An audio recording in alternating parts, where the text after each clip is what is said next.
जी भैया। तो जैसे हम अभी क्या होता है ना कि कोई भी आदमी खास या विशेष हो जाता है तो उसके जीने में भी वो विशेषता दिखती है। मतलब वो अपना एक भाव भंगिमा या उस तरीके से अलग एक अपना व्यवस्था, उनसे मिलने के लिए एक अलग परमिशन लेना होता है, इस तरीके की बहुत सारी चीजें दिखती है। लेकिन उनके साथ बिल्कुल ऐसा नहीं था, एकदम अति सामान्य व्यक्ति जैसा। मतलब मुझे कई बार जैसे उनके साथ रहने पर मैं विस्मित हुआ था कि थोड़ी सी चाय बना ना, है ना, उनके भैया साथ आपने रविकांत भैया जी, आप एक दो लोगों को को होस्ट बना दीजिए, तो किसी के माइक यदि खुलते तो बंद कर देंगे, तो आपको डिस्टरबेंस नहीं होगा, ऐसा एक प्रस्ताव है। अच्छा, तो दीदी ये मेक को होस्ट जो है, हाँ, उसको टच कर दीजिए, एक उसमें मिनट। नाम किसी को भी कर दीजिए। अच्छा, नहीं तो नाम को टच किया तो वो chat ask to pin make host rename put in waiting room remove report, उसमें वो दिखा नहीं रहा मेक को होस्ट करके ऑप्शन। आपने जिसके नाम के आगे जो तीर का निशान है वहां टच करोगे तो वहां आएगा को होस्ट। जिनको भी को होस्ट बनाना, उसके नाम के आगे ना माइक के बाजू में एक तीर का निशान होता है, बड़ा है वाला चिन्ह, अच्छा, तो माइक वहां से आगे। अच्छा, दिखा। एक मिनट। अ,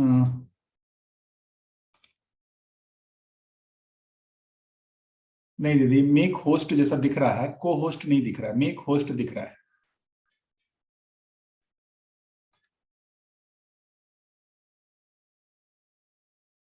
ठीक है दीदी, कर लेते हैं, है ना।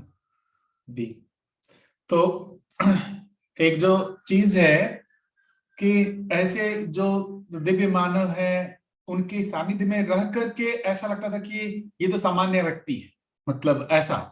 लेकिन जब मैं उनसे दूर जाता था लगता था कि यार वो तो बहुत बड़े आदमी थे, फिर पास जैसे ही आता था फिर लगता था कि यार ये तो सामान्य आदमी है। तो ये मेरे में बड़ा उलझन जैसा होता था कि दूर जाने पर वो बहुत बड़े दिखते, मेरे को दिखते थे, और जब सामने आता था तो लगता था कि भाई वो तो सामान्य आदमी जैसे है। तो एक चीज मैंने जो देखा उनमें कि उन्होंने अपने आप को बहुत सामान्य बना करके रखा हुआ था, ताकि जो भी लोग उनके पास रहे उनको भी हौसला मिले या वो उनके साथ जी पाए। नहीं तो जैसी उनकी दिव्यता थी, यदि वो उनकी पूरी दिव्यता अपने मतलब जैसे दिव्यता दिखे तो सामान्य आदमी उनके साथ जी ही नहीं सकता था। मतलब जैसे मैं अपनी बात बताऊं, मुझे बहुत घबराहट होती थी। मेरा ऐसा पहले से ही उनके प्रति स्वीकृति थी कि भाई इनको हर चीज दिखता है, मतलब मैं जो सोच रहा हूँ, मैं जो चित्रण कर रहा हूँ, हर चीज इनको दिखता है।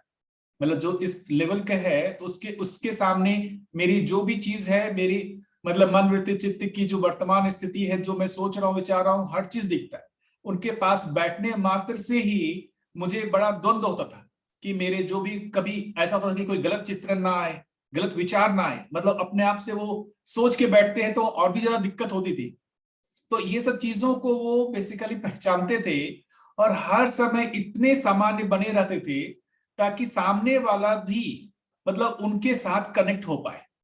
अभी तो क्या है, पूरे हम जितना देखते हैं कि हम हमेशा एक विशेष बनने का प्रयास करते हैं कि हम मतलब कुछ खास है, लेकिन बाबा जी में बिल्कुल मैंने ऐसा नहीं देखा, अति सामान्य व्यक्ति जैसे। मतलब भाषा का भी प्रयोग करते थे कि अभी हम अकेला ज्ञानी हूं तो मतलब खास हूं, जिस दिन सब लोग हो जाएंगे हम सामान्य हो जाऊंगा। तो मतलब मुझे तो बहुत ही मतलब ये एक बड़ा चीज लगता था कि जो एक अहंकार कहते हैं या इस तरीके की जो चीजें कहते हैं, उनका बिल्कुल भी उनमें लेस मात्र भी मुझे नहीं दिखता था। तो ये एक बड़ी बात जो दिखती है कि मतलब जो आदमी में जैसे कि ज्ञान का एक जो प्रमाण भी होता है, हमारे जैसे जो भी हम सभी लोगों में अपेक्षा होती है कि जो ज्ञानी आदमी होगा वो इसमें अहंकार नहीं होगा, ये मुझे पूरी तरीके से उनके जीने में दिखता था। खासकर उनकी बात कहेंगे तो मूल्य वाला भाग तो मुझे इतना ज्यादा छूता था कि वो जिस भी व्यक्ति के साथ हो, चाहे वो उनके परिवारजन हो, मतलब परिवारजन में कहें उनके बेटे बेटियां, बहू, पोते पोतियां, सब लोग उनके साथ जो उनका भाव है, जिस भाव का निर्वाह कर रहे हैं, जो बाहर से है, जो जन्मगत परिवार से नहीं है वहां पाए गए, उन सब में कभी मैंने भाव के रूप में उनमें डिफरेंस नहीं देखा कि वो डिफरेंशिएट करते हो भाव के रूप में। ना ही मतलब मुझे ये बहुत आश्चर्य होता था कि भाई एक व्यक्ति में जो ये सब कहते हैं ना, ये जो आवेश सड आवेश, जो मोह आवेश, जो एक सड आवेश में मोह आवेश भी दिखे, ऐसा बिल्कुल उनमें नहीं दिखा मुझे। तो ये एक अद्भुत बात मुझे लगती थी। ऐसे और भी बहुत सारी चीजें हैं। जो कल एक बात हो रही थी केविन भैया की, कि भाई अभी हम करें क्या, जो गलतियों से मुक्त होना चाह रहे हैं, है ना, तो उसमें अब हम मतलब क्यों हो रही है, यदि मुक्त होने का प्रयास हमने यदि सोचा, उसके बाद भी हमसे गलतियां क्यों हो रही है। तो मतलब एक चीज मैं कहूं, मेरे पास भी, मैं भी जब बाबा जी के पास आया था, तो मुझे भी अपने जो भी कहें कि अंदर के जो द्वंद है, वो तो मुझे अपने अंदर परेशान कर ही रहे थे। कि मैं जैसा सोच विचार मेरे अंदर चल रहा है, उसको मैं मतलब दबाने की कोशिश कर रहा हूं, लेकिन वो दब नहीं रहा है, वो और ज्यादा हो रहा है। तो मैं इस आशा में कि एक बहुत ये मतलब ज्ञानी आदमी है, और मतलब इनके सानिध्य में रहने से या जो भी करने से, सेवा करने से वो ठीक हो जाएगा। तो मैं उस आशा में ही गया था। और लेकिन मैं देखा कि मतलब बाबा जी ने मुझे कई बार इस तरीके से डांटा और सब कुछ कहा कि मतलब हम मेरी सेवा करने मात्र से आपको ज्ञान हो जाएगा या आप उससे मुक्त हो जाओगे गलतियों से, ऐसा नहीं होगा, है ना। आपको अध्ययन करना ही होगा।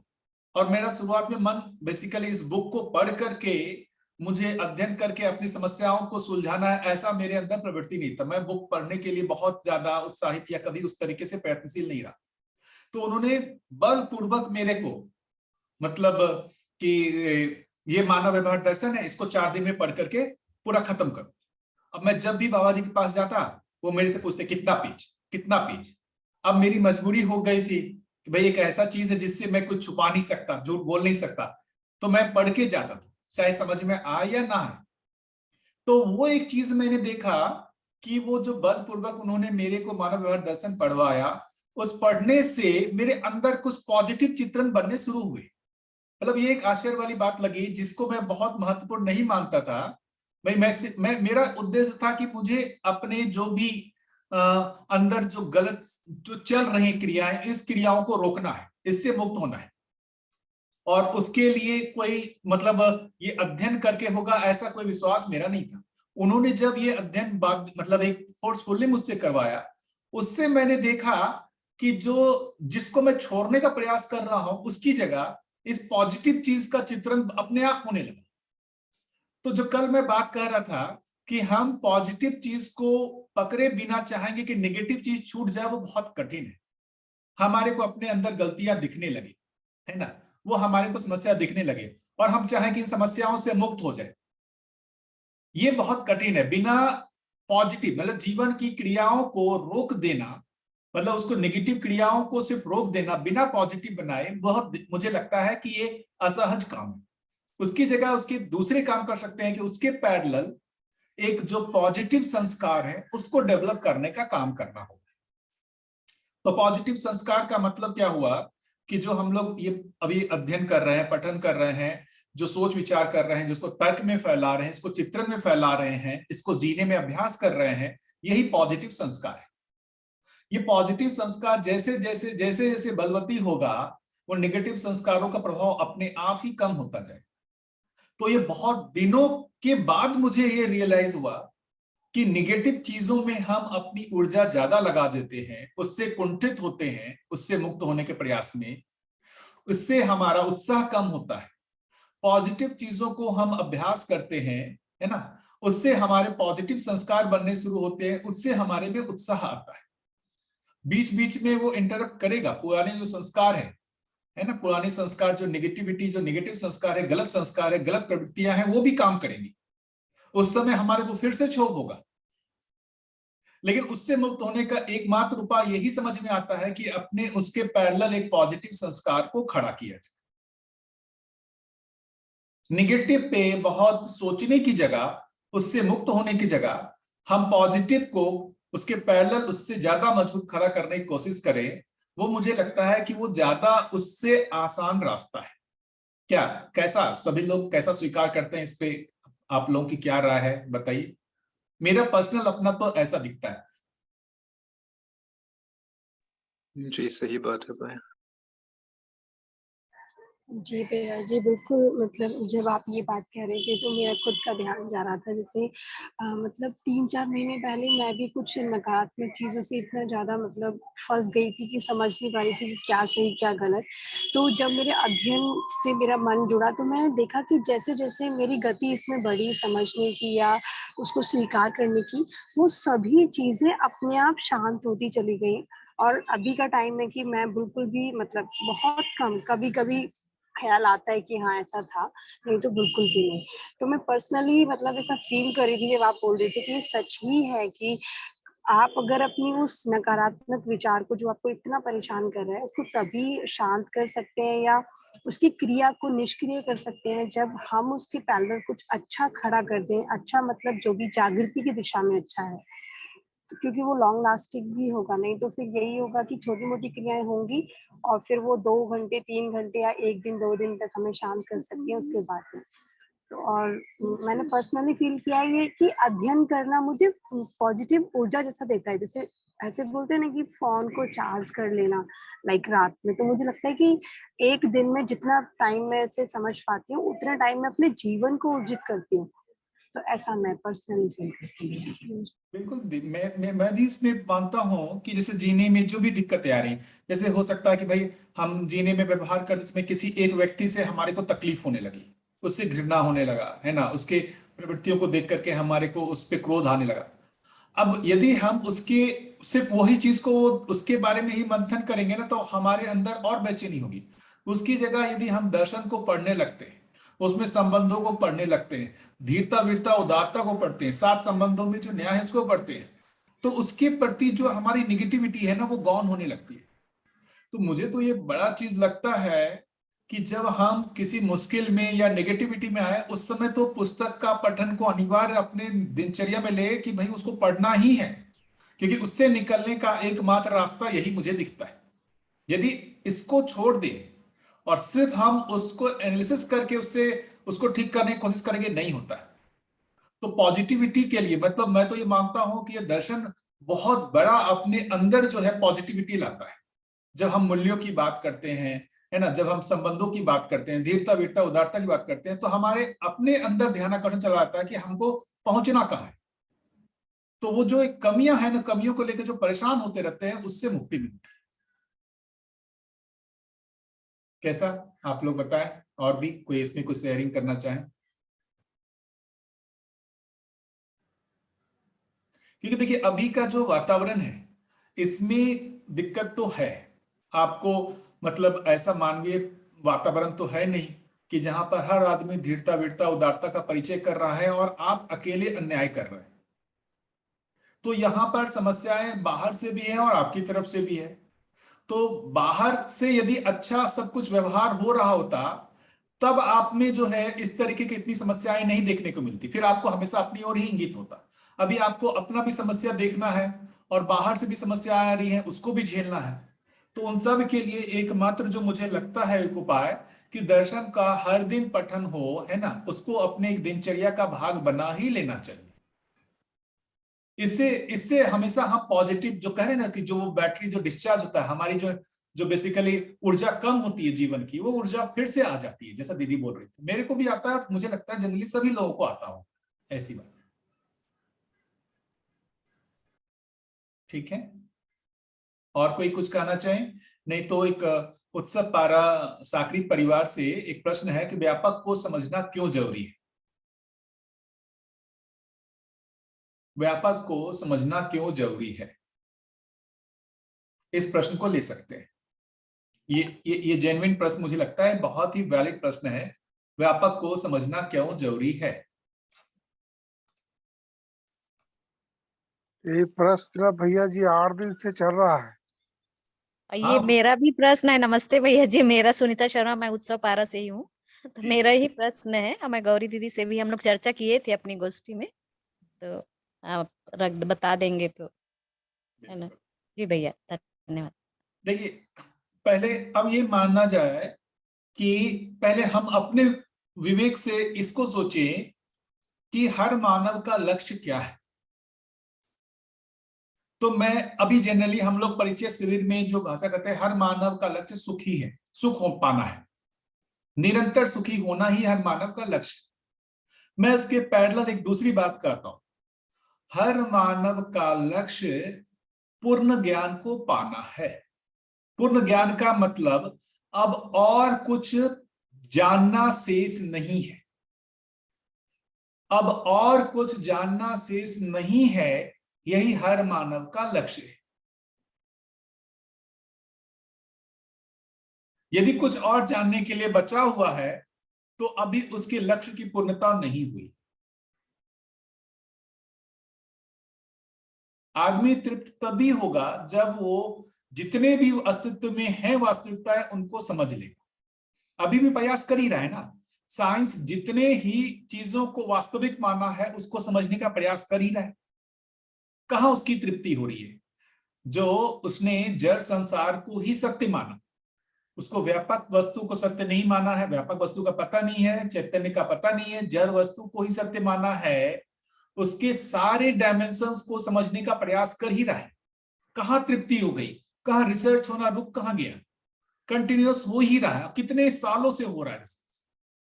इसका मतलब कि जो मानव में तृप्ति है, वो जो मानव में तृप्ति है वो ज्ञान की ही तृप्ति है। अब और कुछ पाना शेष नहीं है, यही मानव की तृप्ति का स्रोत है। तो जब ये और कुछ पाना शेष नहीं है तो वास्तविकता में देखेंगे तो व्यापक भी एक वास्तविकता है। तो इसको समझे बिना जीवन को तृप्ति हो ही नहीं सकती। जिस अस्तित्व में जो भी वास्तविकता है, चाहे व्यापक कहें या इकाई कहें, जो भी चीज कहें, यदि हम जब तक जीवन उसको पूर्ण जान नहीं लेता, अनुभव नहीं कर लेता, तब तक उसकी तृप्ति नहीं है। कैसा? जी क्या ये भैया। ठीक लगता है? जी बताइए, जी भैया। क्या इसको मानव के लक्ष्य के रूप में स्वीकार सकते हैं क्या? जी इसमें मानव व्यवहार दर्शन में जी एक पैराग्राफ है, इसको अपन लोग देख सकते हैं। मैं चाहता हूं कि थोड़ा इसको मैं पहले ओपन कर लेता हूं, है ना। इसका मतलब यही हुआ ना भैया कि हर मानव पूरी प्रकृति को समझने की एक ललक है, एक हमारी जुनून है या हमारी एक अंतरंग इच्छा है, ये हर मानव के साथ होती होगी। ये प्रकृति की बनावट ही है कि मतलब जो कल बात हो रही थी ना कि व्यापक ने बेसिकली अपने प्रतिरूप में मानव को पैदा किया, तो मानव को पैदा किया है, मानव ही पूरे प्रकृति का अध्ययन कर सकता है।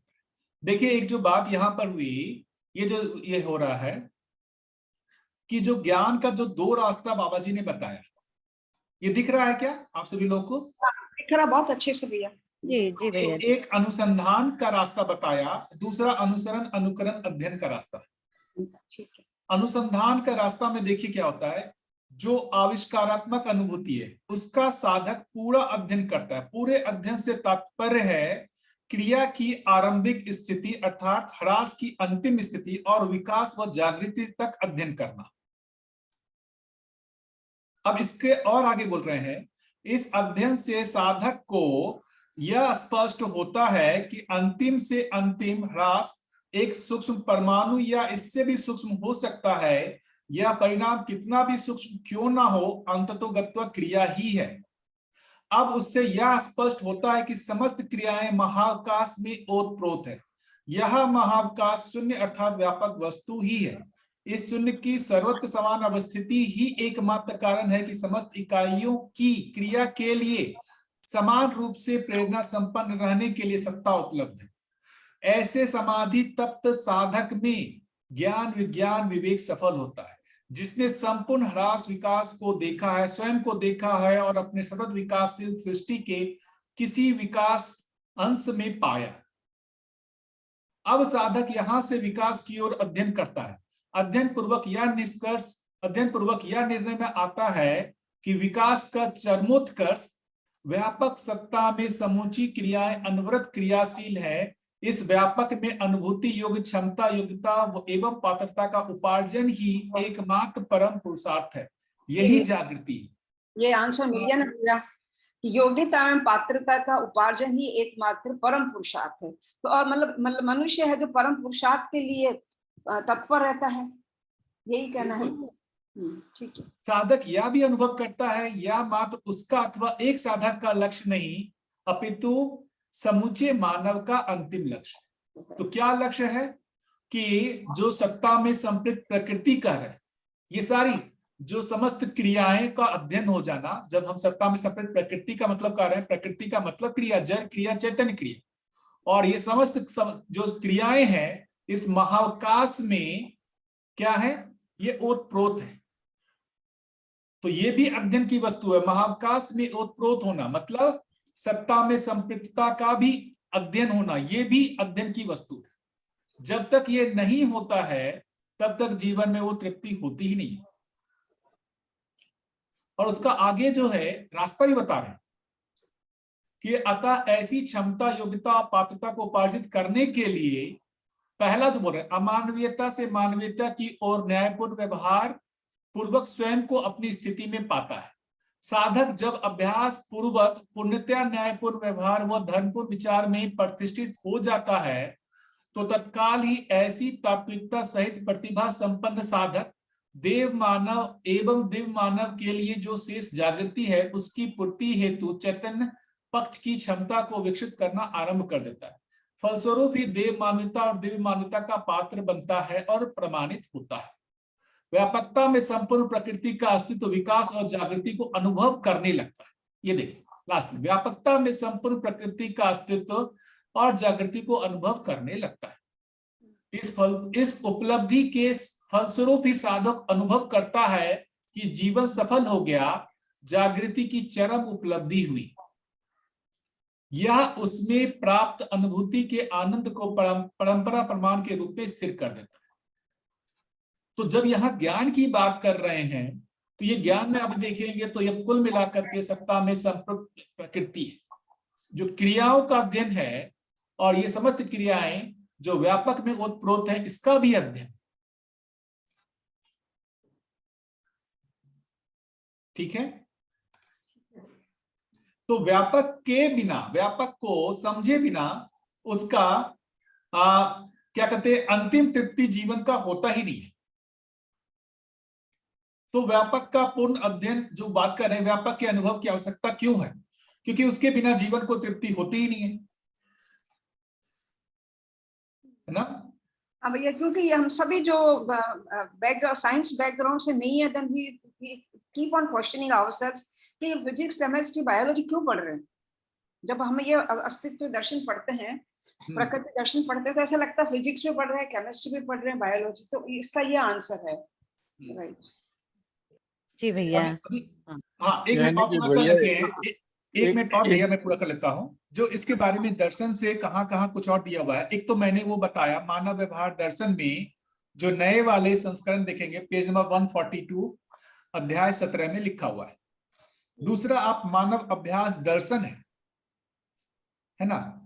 तो मानव अभ्यास दर्शन में जब आप इसमें इस चैप्टर में आएंगे, पेज नंबर 164 51 जो है ना, उसमें जब आप पढ़ने जाएंगे कि भौतिकवादी चिंतन के आनुषंगिक जो रासायनिक एवं भौतिक प्रक्रियाएं विश्लेषण पूर्वक स्पष्ट हुई हैं, उसमें मानव का विश्लेषण ना होना, साथ ही भौतिकता को जीवन सर्वस्व क्रियाकलाप स्वीकार किया जाना अमानवीयता के लिए परमावधि प्रोत्साहन सिद्ध हुआ है।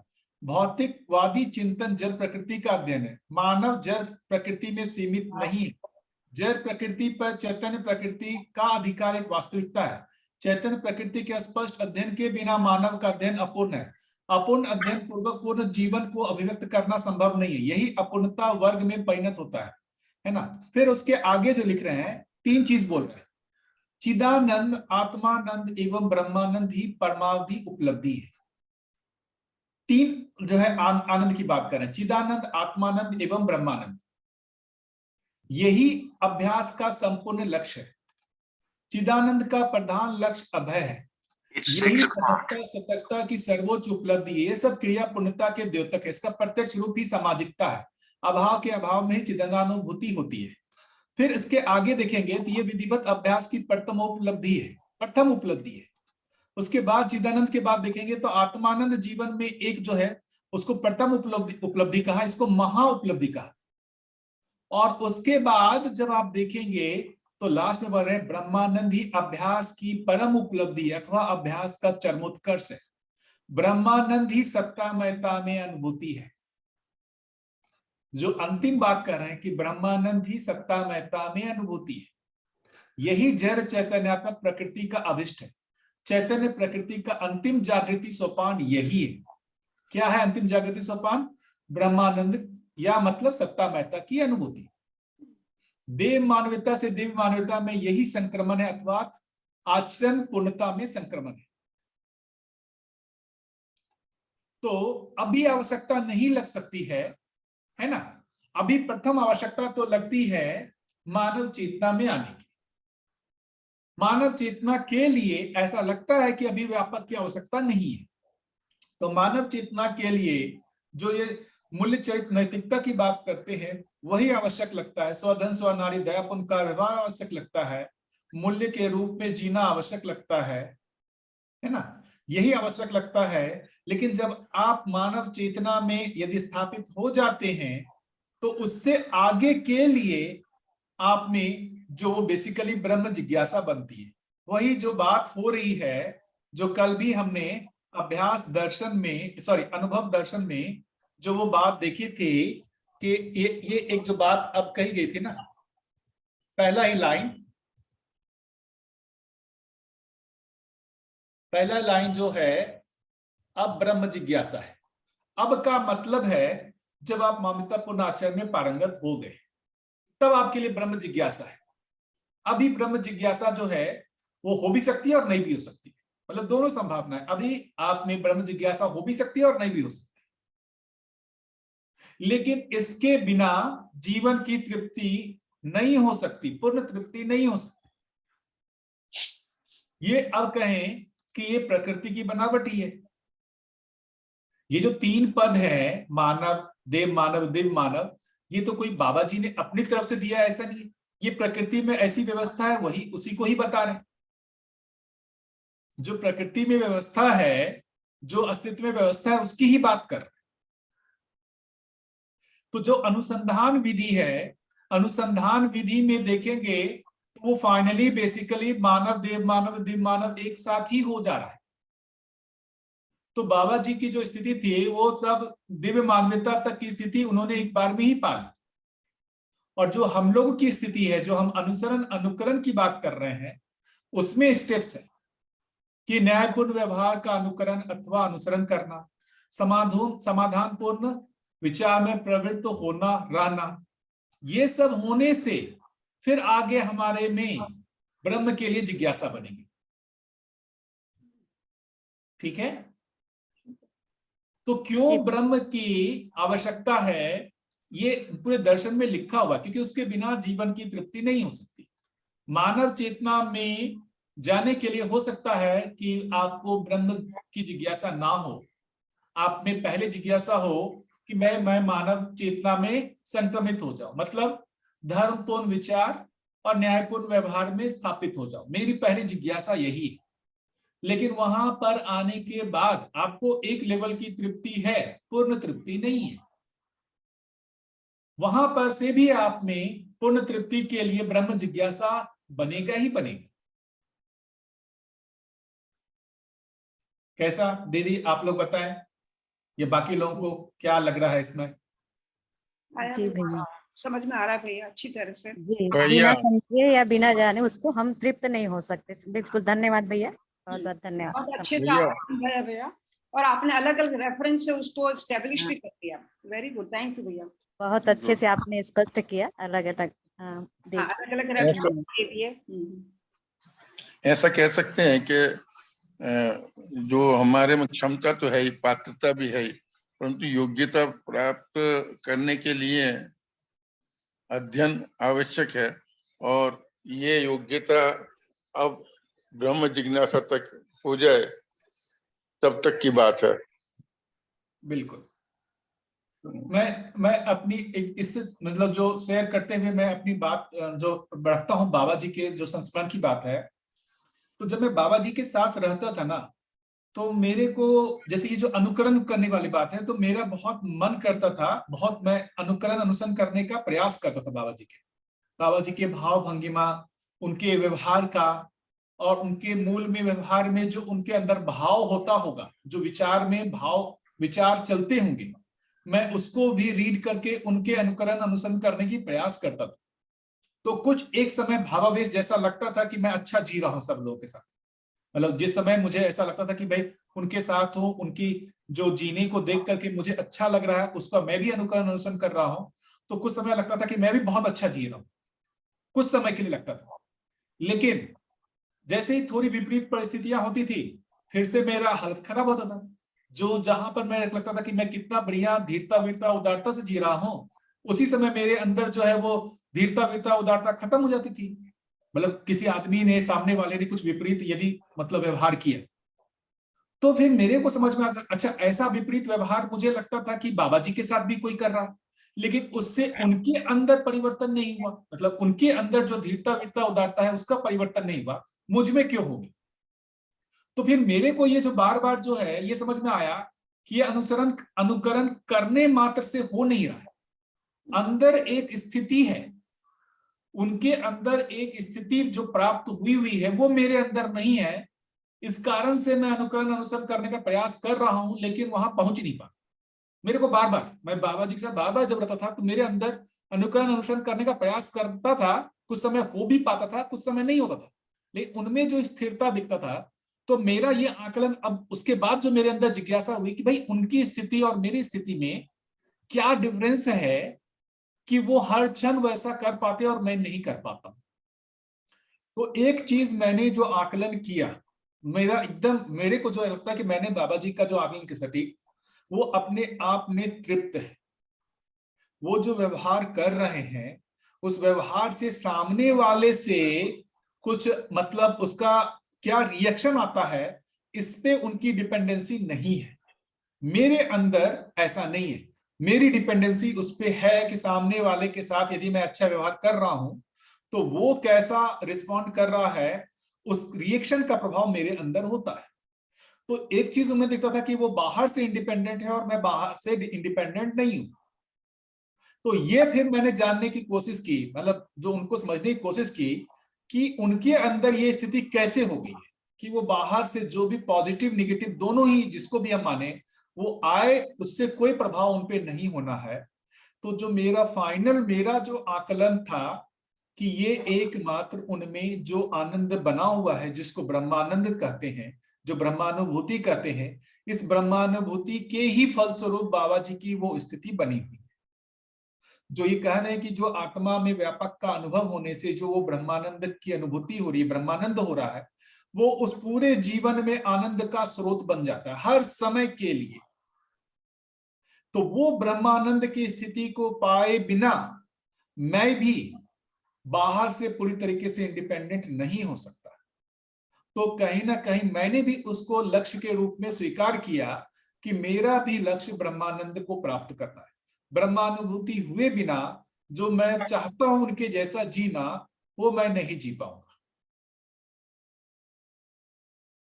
तो ये चीज मैंने बाबा जी के साथ रह करके जो मैंने आकलित किया उनके व्यवहार को देख करके कि भाई अनुकरण, मतलब देखिए एक बहुत अच्छी चीज है। अच्छे संगत का क्या होता है कि उनके पास रहने से हमेशा पॉजिटिव चीज आता था कि मैं उनके जैसा जीऊं, उनके जैसा जिस तरीके से वो मूल्यों का निर्वाह करते हैं, है ना, जिस तरीके से ईमानदारी जिम्मेदारी के साथ वो जीते हैं, मैं भी जीऊं।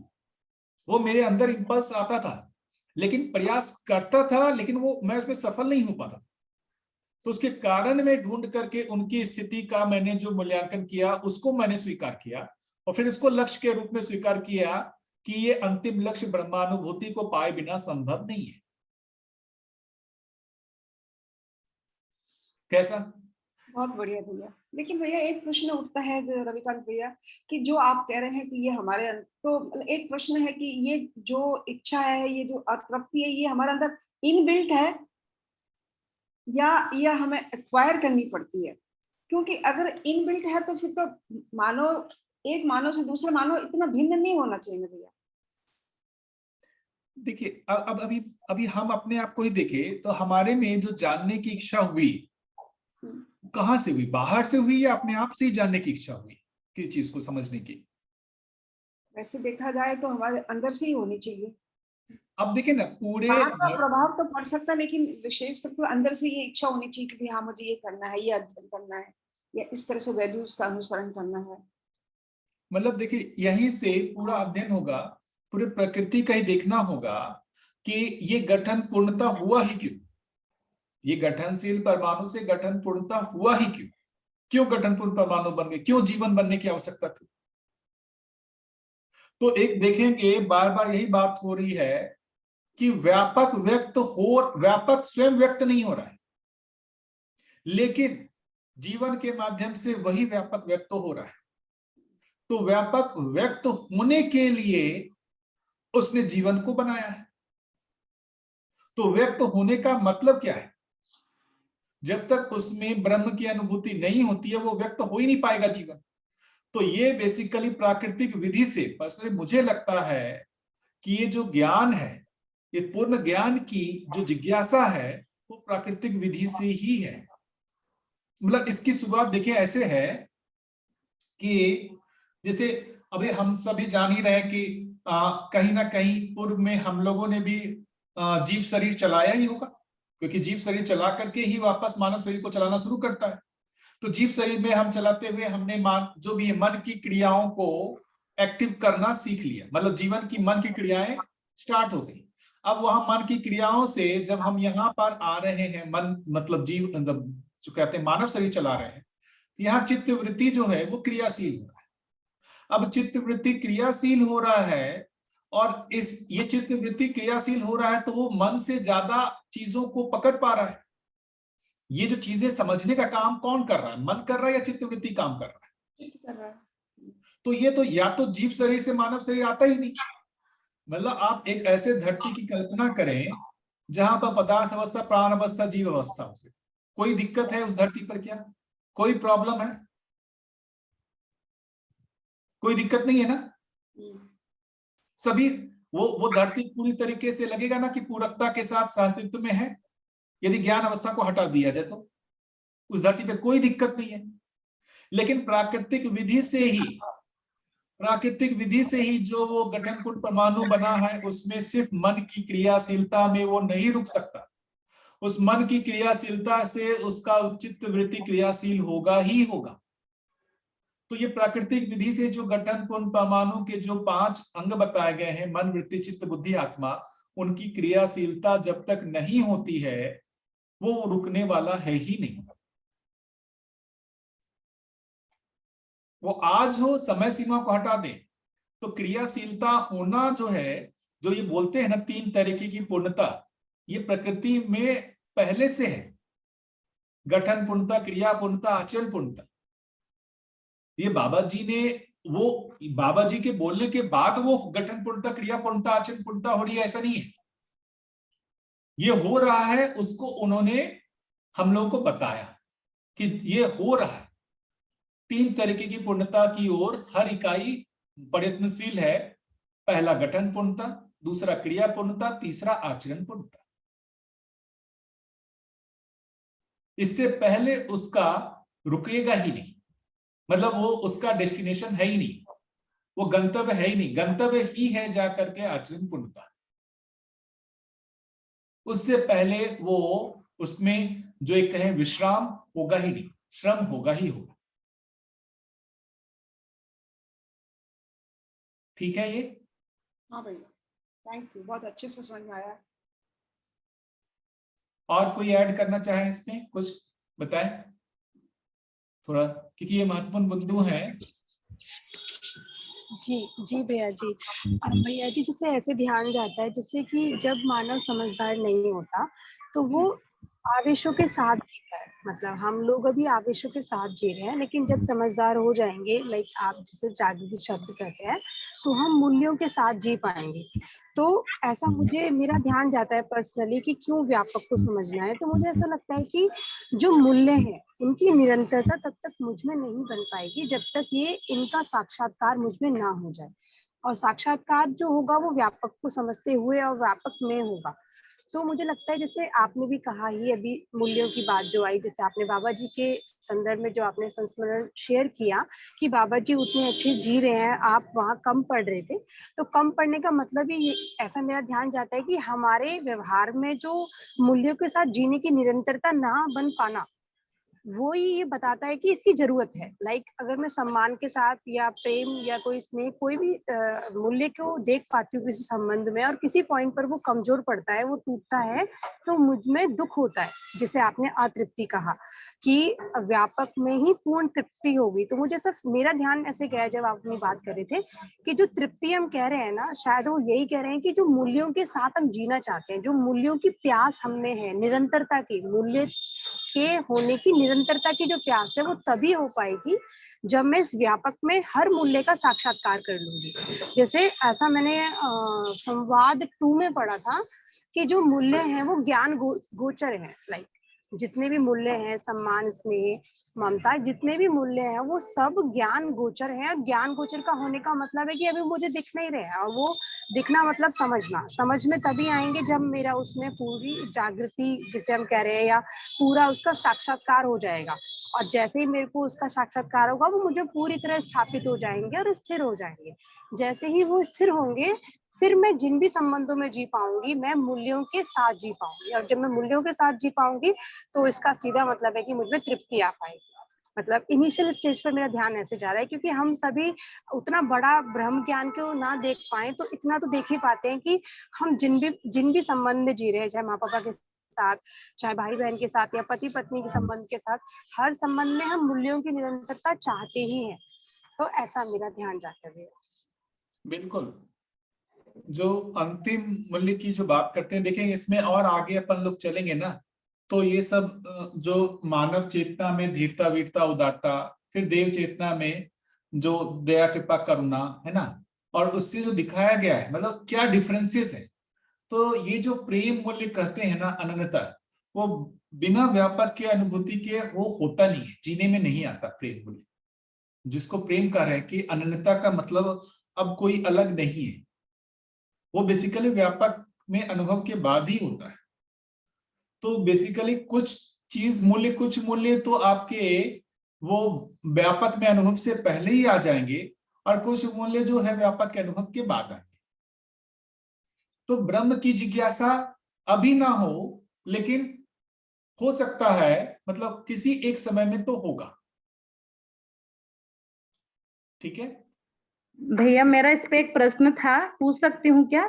बिल्कुल बिल्कुल दीदी। भैया, जैसा अभी कहा कि जिज्ञासा मौलिक है ना? हाँ, तो फिर ऐसा क्यों है, एक ही वातावरण में, एक ही परिवेश में रहकर भी किसी को वो वातावरण बिल्कुल अच्छा नहीं लगता, और किसी उस वातावरण उसके लिए बहुत ही आनंददायी होता है। मतलब उदाहरण के लिए जैसे अछूटी में ही देख लो, या मानव तीर्थ में देख लो, किसी को लगता है कि एक दिन का अवसर मिल जाए तो हम मानव तीर्थ में जाके रह ले, या अमरकंटक बाबा जी से मिल ले। ऐसा पहले भी वो होता ही था। तो मतलब एक ही परिवार में पल रहे, एक ही वातावरण में वो हो रहे, उसके बावजूद ऐसा क्यों कि किसी की मतलब किसी को नहीं अच्छा लग रहा है या जिज्ञासा नहीं बन रही? तो क्या कारण है उसके पीछे, और उस समय फिर क्या पूरकता हो सकती है? मतलब मानव तीर्थ में रह के भी किसी को अच्छा नहीं लगे, बेचैनी हो, और या छोटे में कोई भी, मतलब हर व्यक्ति नहीं टिक पाते हैं ना, तो उसके पीछे क्या है, और ये जिज्ञासा कैसे होगी, वो क्यों नहीं हो पाती है जिज्ञासा? देखिए, एक तो मेरे को जो लगता है कि वातावरण से सब में इनपुट एक ही आ रहा है, लेकिन उसको स्वीकार करने के लिए जो उसके पूर्व संस्कार है वो मैटर करते हैं। तो हम सभी ने जो एक जागृति क्रम में कहें, हम अलग अलग जगह पर, मतलब जितने भी सही यात्रा चला करके हमने, मतलब अपना एक जो भी कहे एक वर्तमान स्थिति हमारा अभी है, और वो सबकी एक जैसी है ऐसा नहीं है, सबकी स्थिति में भिन्नता है। तो हम सब एक ही जगह पर हैं जागृति क्रम में, ऐसा नहीं कह सकते। सब में कहीं ना कहीं जो संस्कारों में देखेंगे वो भिन्नताएं हैं। आप किसी अलग चीज को महत्वपूर्ण मानते होंगे, मैं किसी अलग चीज को महत्वपूर्ण मानता होगा, तीसरा किसी अलग चीज को महत्वपूर्ण मानता होगा।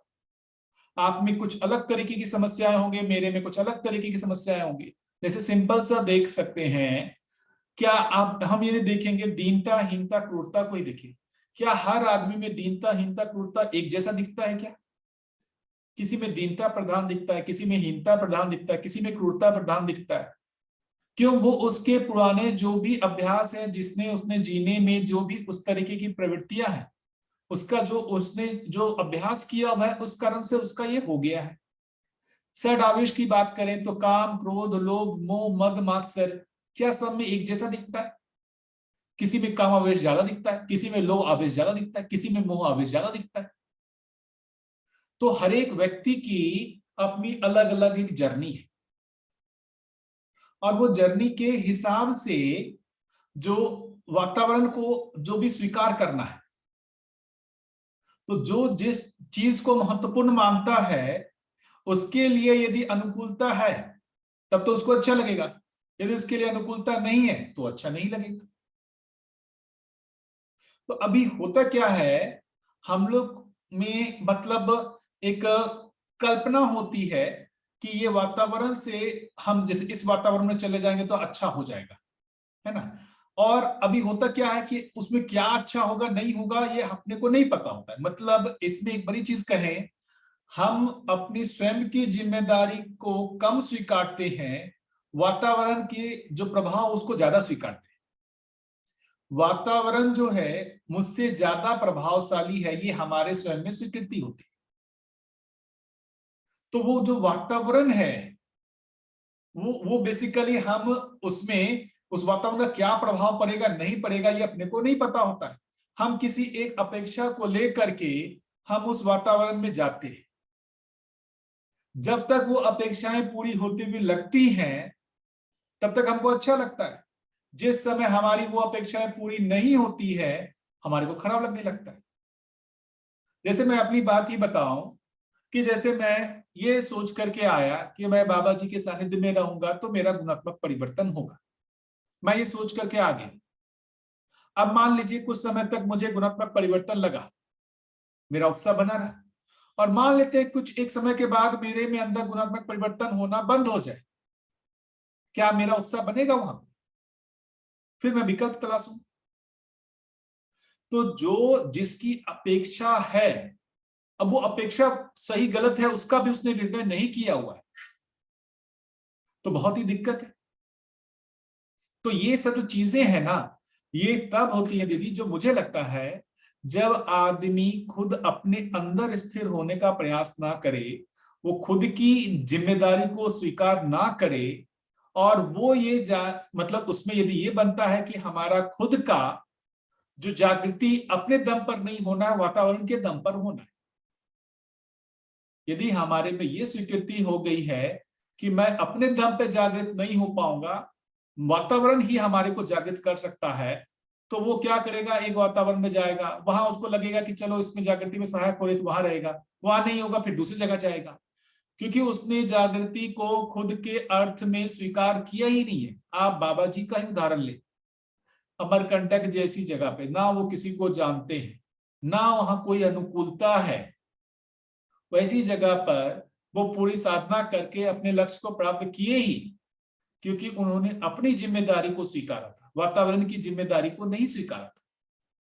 तो इसके मूल में कहें तो जिज्ञासा है। यदि हमारे अंदर जिज्ञासा है, बलवती है, तो हम अपनी जिम्मेदारी को स्वीकारते हैं। बाहर कोई अध्ययन करे नहीं करे, कोई अभ्यास करे नहीं करे, मैं अध्ययन अभ्यास में लगा रहता हूं। जिनके साथ भी जीऊंगा उस तरीके का ही मैं सोचता हूं, अभ्यास करता रहूंगा। यदि हमारे में अंदर जिज्ञासा नहीं है तो हमारे को जो बाहर से सहयोग लेने की अपेक्षा कर रहे हैं वो कभी, जब तक वो अनुकूल लगता है अच्छा लगता है, जब अनुकूल नहीं लगता है तो प्रतिकूल लगने लगता है। तो वो बेसिकली देखेंगे, वो स्वयं की बेसिकली अक्षमता ही है। हम स्वयं में जिज्ञासु नहीं हैं, इसलिए बाहर के वातावरण का हमको सहयोग लगता है। आप यहाँ पर, मुझे सबसे अच्छा लगता है कि बाबा जी का उदाहरण ले ले। उनको कौन से दूसरे लोगों की आवश्यकता पड़ी, उनके अपने पर्सनल जो भी ज्ञान के लिए। वो तो बिल्कुल अनजान जगह पर अकेले हैं, वो रह रहे। अभी तो हमारे को बहुत सारे लोगों की जरूरत पड़ती है, अगल बगल का वातावरण की जरूरत पड़ती है, तभी हमारा उत्साह बना रहता है। हमारे अगल बगल लोग जो है कुछ अच्छा होता हुआ ना दिखे, मतलब अच्छा होता हुआ कुछ शिविर हो रहा हो, अध्ययन हो रहा हो, कुछ कार्यक्रम हो रहा हो, तो हम भी उत्साह के साथ बने रहते हैं। जब अध्ययन नहीं हो रहा हो, कुछ भागीदारी नहीं हो रही हो, तो हमारा भी उत्साह डाउन हो जाता है। तो मूल रूप में हम जो है खुद से, जो हमारा खुद का आगे की ओर बढ़ने का कैपेसिटी नहीं है, इसलिए दूसरे के साथ की आवश्यकता बनती है। वो कोई गलत नहीं कर रहा हूं मैं, ये गलत है या सही है ऐसा नहीं कर रहा हूं। हम अकेले उस पथ पर आगे नहीं बढ़ पा रहे हैं क्योंकि हमारी योग्यता नहीं है, इसलिए हमारे को वातावरण के सहयोग की आवश्यकता बनती है। यदि वातावरण का सहयोग हमारे लिए लगता है कि आगे बढ़ पा रहा है, अनुकूल लगता है, तो हम आगे उसमें उत्साह के साथ लगे रहते हैं। नहीं जिस समय लगता है तो वो नहीं होता। इसमें दिक्कत यही है कि हम जिसको वातावरण, मतलब हमारा ही एक अधिमूल्यन दोष होता है। हम वातावरण का कुछ ज्यादा मूल्यांकन करके पहले उस वातावरण में जाते हैं, और कुछ दिनों के बाद जाकर के हमको लगता है यार ऐसा तो नहीं है अब यहाँ पे, हम जो सोच के आए थे ऐसा तो यहाँ पर नहीं दिखता मुझे, फिर उत्साह डाउन होता है। तो हमारा ही सटीक मूल्यांकन नहीं है ना, हम ही वातावरण का अधिमूल्यन किए हुए, अपना जिम्मेदारी कम स्वीकार किए हुए। मेरे को तो यही लगता है पर्सनली, ये जो समस्या मैं अपने आप में फेस कर पा रहा हूँ, मेरे साथ भी, मैं भी अपने आप को देख रहा हूँ। मैं भी मतलब पटना छोड़ के यहाँ आया, अब यहाँ पर भी जैसे मेरे को दिख रहा है कि भाई वैसा वातावरण नहीं मिल रहा है, तो कोई दूसरे वातावरण की तलाश कर रहा हूँ। इसके मूल में कारण यही समझ में आ रहा है कि मुझ में वो जिज्ञासा अभी बलवती हो ही नहीं पा रही, मेरे में अंदर ही प्राथमिकता नहीं हुई, तो मैं सपोर्ट ढूंढ रहा हूँ। यदि मेरे अंदर प्राथमिकता बन जाएगी, मुझे सपोर्ट की जरूरत नहीं है। कैसा, ये महत्वपूर्ण जी भाई। प्रश्न है, महत्वपूर्ण प्रश्न दीदी, इस पे चर्चा करनी चाहिए हम लोगों को। आप बताइए दीदी, कैसा आपको क्या लगता है या बाकी लोगों को? जी भैया, एक बात तो आपने जो कही ना कि स्वयं से हम जब जिम्मेदारी लेंगे तो अध्ययन में गति बढ़ेगी, पर भैया ऐसा लगता है ना शुरुआत में जैसे नहीं समझ आ रहा है कुछ, वो तो हम अध्ययन के लिए गए थे छुट्टी पठन की, तो लगता था ये भी पढ़ रहा है वो भी पढ़ रहा है, सभी लोग पढ़ते नजर आए। ये तो उसमें मतलब क्लास में तो पढ़ते थे, यदि डाइनिंग हॉल में रहते थे वहां भी वही चर्चा, कहीं अपने रूम में वहां भी वही चर्चा, तो एक वातावरण का प्रभाव तो पड़ता ही था। घर का एक अलग वातावरण होता है, वहां का एक अलग वातावरण, पर उसमें अपनी जिम्मेदारी, वहां रह के भी कई लोग गपशप कर ही सकते हैं कि भी, है ना, जिसकी जैसी स्थिति परिस्थिति होगी, कोई ज्यादा पढ़ लेगा, कोई कम पढ़ेगा, कोई ज्यादा वो कर लेगा। पर मुझे ऐसा लगता है कि वातावरण का प्रभाव तो पड़ता है, पर अब मेरा प्रश्न ये है कि स्वयं जिज्ञासा कैसे, मतलब जिनकी भी संबंधी की, खुद की, और हम कैसे पूरक हो कि उनकी जिज्ञासा बन पाए। बिल्कुल, देखिए तो क्या है ना, मतलब वातावरण का प्रभाव तो 100% ही है, इसमें हम लोग तो इसको नकार नहीं सकते, तो वातावरण का प्रभाव पड़ता ही है, लेकिन पूरा वातावरण ही हमारे संस्कार के लिए जिम्मेदार है ऐसा नहीं, हमारे को भी प्रयास करना पड़ेगा। हम पूरी तरीके से वातावरण के ऊपर अपना मतलब जागृति को थोप दे कि ये वातावरण की जिम्मेदारी है, मेरी कोई जिम्मेदारी नहीं है, तो मुश्किल है। तो जनरली हम जो नाराज हो जाते हैं किसी वातावरण से, गए और हमको अच्छा नहीं लगा और हम नाराज हो गए, उसके मूल में कहीं ना कहीं मुझे ये लगता है हम अपनी जिम्मेदारी नहीं स्वीकारे, हमने पूरी तरीके से अपनी जागृति जो है दूसरे व्यक्ति, दूसरे वातावरण पे थोप दिया, तभी हो सकता है। जी भैया, तो इसमें प्रश्न तो यही है ना कि प्राथमिकता कैसे बन पाए, जिज्ञासा बनेगी तो प्राथमिकता में आएगा ही, फिर हम कितने भी व्यस्त रहे हम समय निकाल ही लेंगे सीखने के लिए, समझने के लिए, तो वही चीज पे चाहते हैं कि क्या करें प्राथमिकता बन जाए। मुझे तो ये लगता है ना कि जागृति क्रम ही है। जी दीदी, वर्षा दीदी, मैं पहले एक कर दूं, तो ये प्राथमिकता कैसे हो कि कुल मिलाकर के देखेंगे ना तो ये सबकी जर्नी है कि ये जो चित्तवृत्ति का डेवलपमेंट होना है, प्राथमिकता का मतलब चित्तवृत्ति जो है वो मन का मूल्यांकन करने लगे, और वो बेसिकली वो मन जो भी शरीर मूलक विधि से जीने की जगह वो बेसिकली जीवन मूलक विधि से जीना मतलब उसकी प्राथमिकता बन जाए, वो मेरे को तो मेरा पर्सनली अपना लगता है कि उसमें उसका मतलब एक जागृति क्रम है और वो स्वयं स्फूर्त विधि से होता है। उसमें मतलब कोई प्राथमिकता कैसे बन जाए, ये मुझे तो ऐसा नहीं लगता है कि इसका कोई एक शॉर्टकट है या कुछ ऐसा है, वो प्राकृतिक विधि से ही होता है।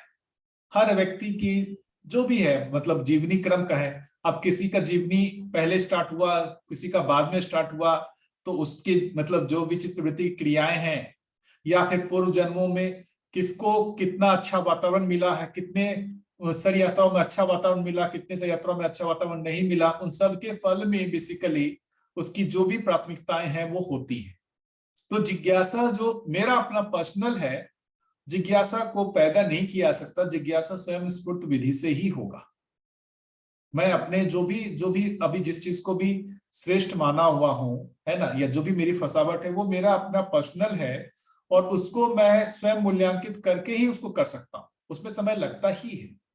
सही भैया, इसमें ये जो आतुरता कातुरता जिसको बोलते हैं ना, ये अभी यही एक बात आ रही थी, ये आतुरता कातुरता है, ये है।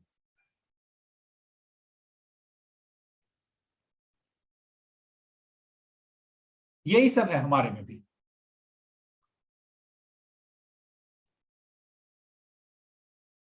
यही वांछित इच्छा पूर्ति के लिए शीघ्रता से कार्यरत होना, जिसमें कुशलता, निपुणता और पांडित्य का अभाव हो। तो अभी हमारे में क्या हो गया है ना, इतने बड़े दर्शन की बात आ गई है, यहां पर पूरे ब्रह्म ज्ञान तक की बात आ गई है और उसकी जिज्ञासा बनी नहीं है ना। तो अब हम बोल रहे हैं जिज्ञासा बन क्यों नहीं रही। अब यहाँ बात हो रही है कि अब ब्रह्म जिज्ञासा है और हम इस तरीके से हम जो है अभी है कि भाई हमको ब्रह्म की आवश्यकता ही क्यों है, ब्रह्म जिज्ञासा की आवश्यकता ही क्यों है। तो बात सही है, क्योंकि अभी हमारे जीवनी क्रम में हमारा जो भी चीज है अभी हमारे लिए वो बना ही नहीं है। किसी दिन बनेगा, जिस दिन बनेगा उस दिन हमारे में ही ब्रह्म जिज्ञासा होगी। अब हम ये परेशान हो कि हमारे में ब्रह्म जिज्ञासा क्यों नहीं बन रहा। तो ऐसा परेशान होने से मुझे लगता है कि वो जिज्ञासा नहीं बनती है, वो जानने की इच्छा होती ही है। अभी आप देखें ना कि क्या हर आदमी, जैसे न्यूटन को ही जानने की इच्छा क्यों हुई। जो सेब तो रोज ही गिरता था, जो एक उदाहरण देते हैं ना हम सभी लोगों की, वो एप्पल ऊपर से गिरा और उसको जो है वो मतलब आश्चर्यचकित हो गया कि यार क्यों नीचे गिरा। तो उसमें जिज्ञासा हुई ना, देख तो सभी लोग रहे, सब में जिज्ञासा नहीं हुई। तो जिज्ञासा जो है बेसिकली मुझे जो लगता है वो एक हर एक की अपनी जागृति क्रम है और उसमें स्वयं स्फूर्त विधि से ही होता है, उसको पैदा नहीं किया सकता। सही है भैया, ये बात तो बिल्कुल, ये हर एक इंसान की अपनी यात्रा है, इसमें कोई शक नहीं। ये हमारी इंडिविजुअल यात्रा है और इसमें आकुल और व्याकुल दो ये जो एडजेक्टिव है ये बहुत ज्यादा मायने रखते हैं आगे प्रगति के लिए। अभी हम लोग इसमें बहुत गड़बड़ी करते हैं। हम जैसे जो भी लोग ये दर्शन पढ़ने लगते हैं, सारा कुछ करते हैं, अपने परिवारों में आ करके ना उनके साथ बलपूर्वक इसको समझो, इसको समझो, अब उसकी आवश्यकता ही नहीं बनी है, जबरदस्ती को उसमें हम उसको जिज्ञासा जो है डालने की कोशिश कर रहे हैं और वो हमसे दूर भागने लगता है। सही है भैया, ना वो आकुल है ना व्याकुल है, जबरदस्ती आप थोप नहीं सकते किसी पे भी। तो जिज्ञासा को हम जबरदस्ती पैदा करने की कोशिश करेंगे, वो होता नहीं। और ये गलतियां हमारे जीने में कहीं ना कहीं मुझे लगता है कि हम लोग करते हैं।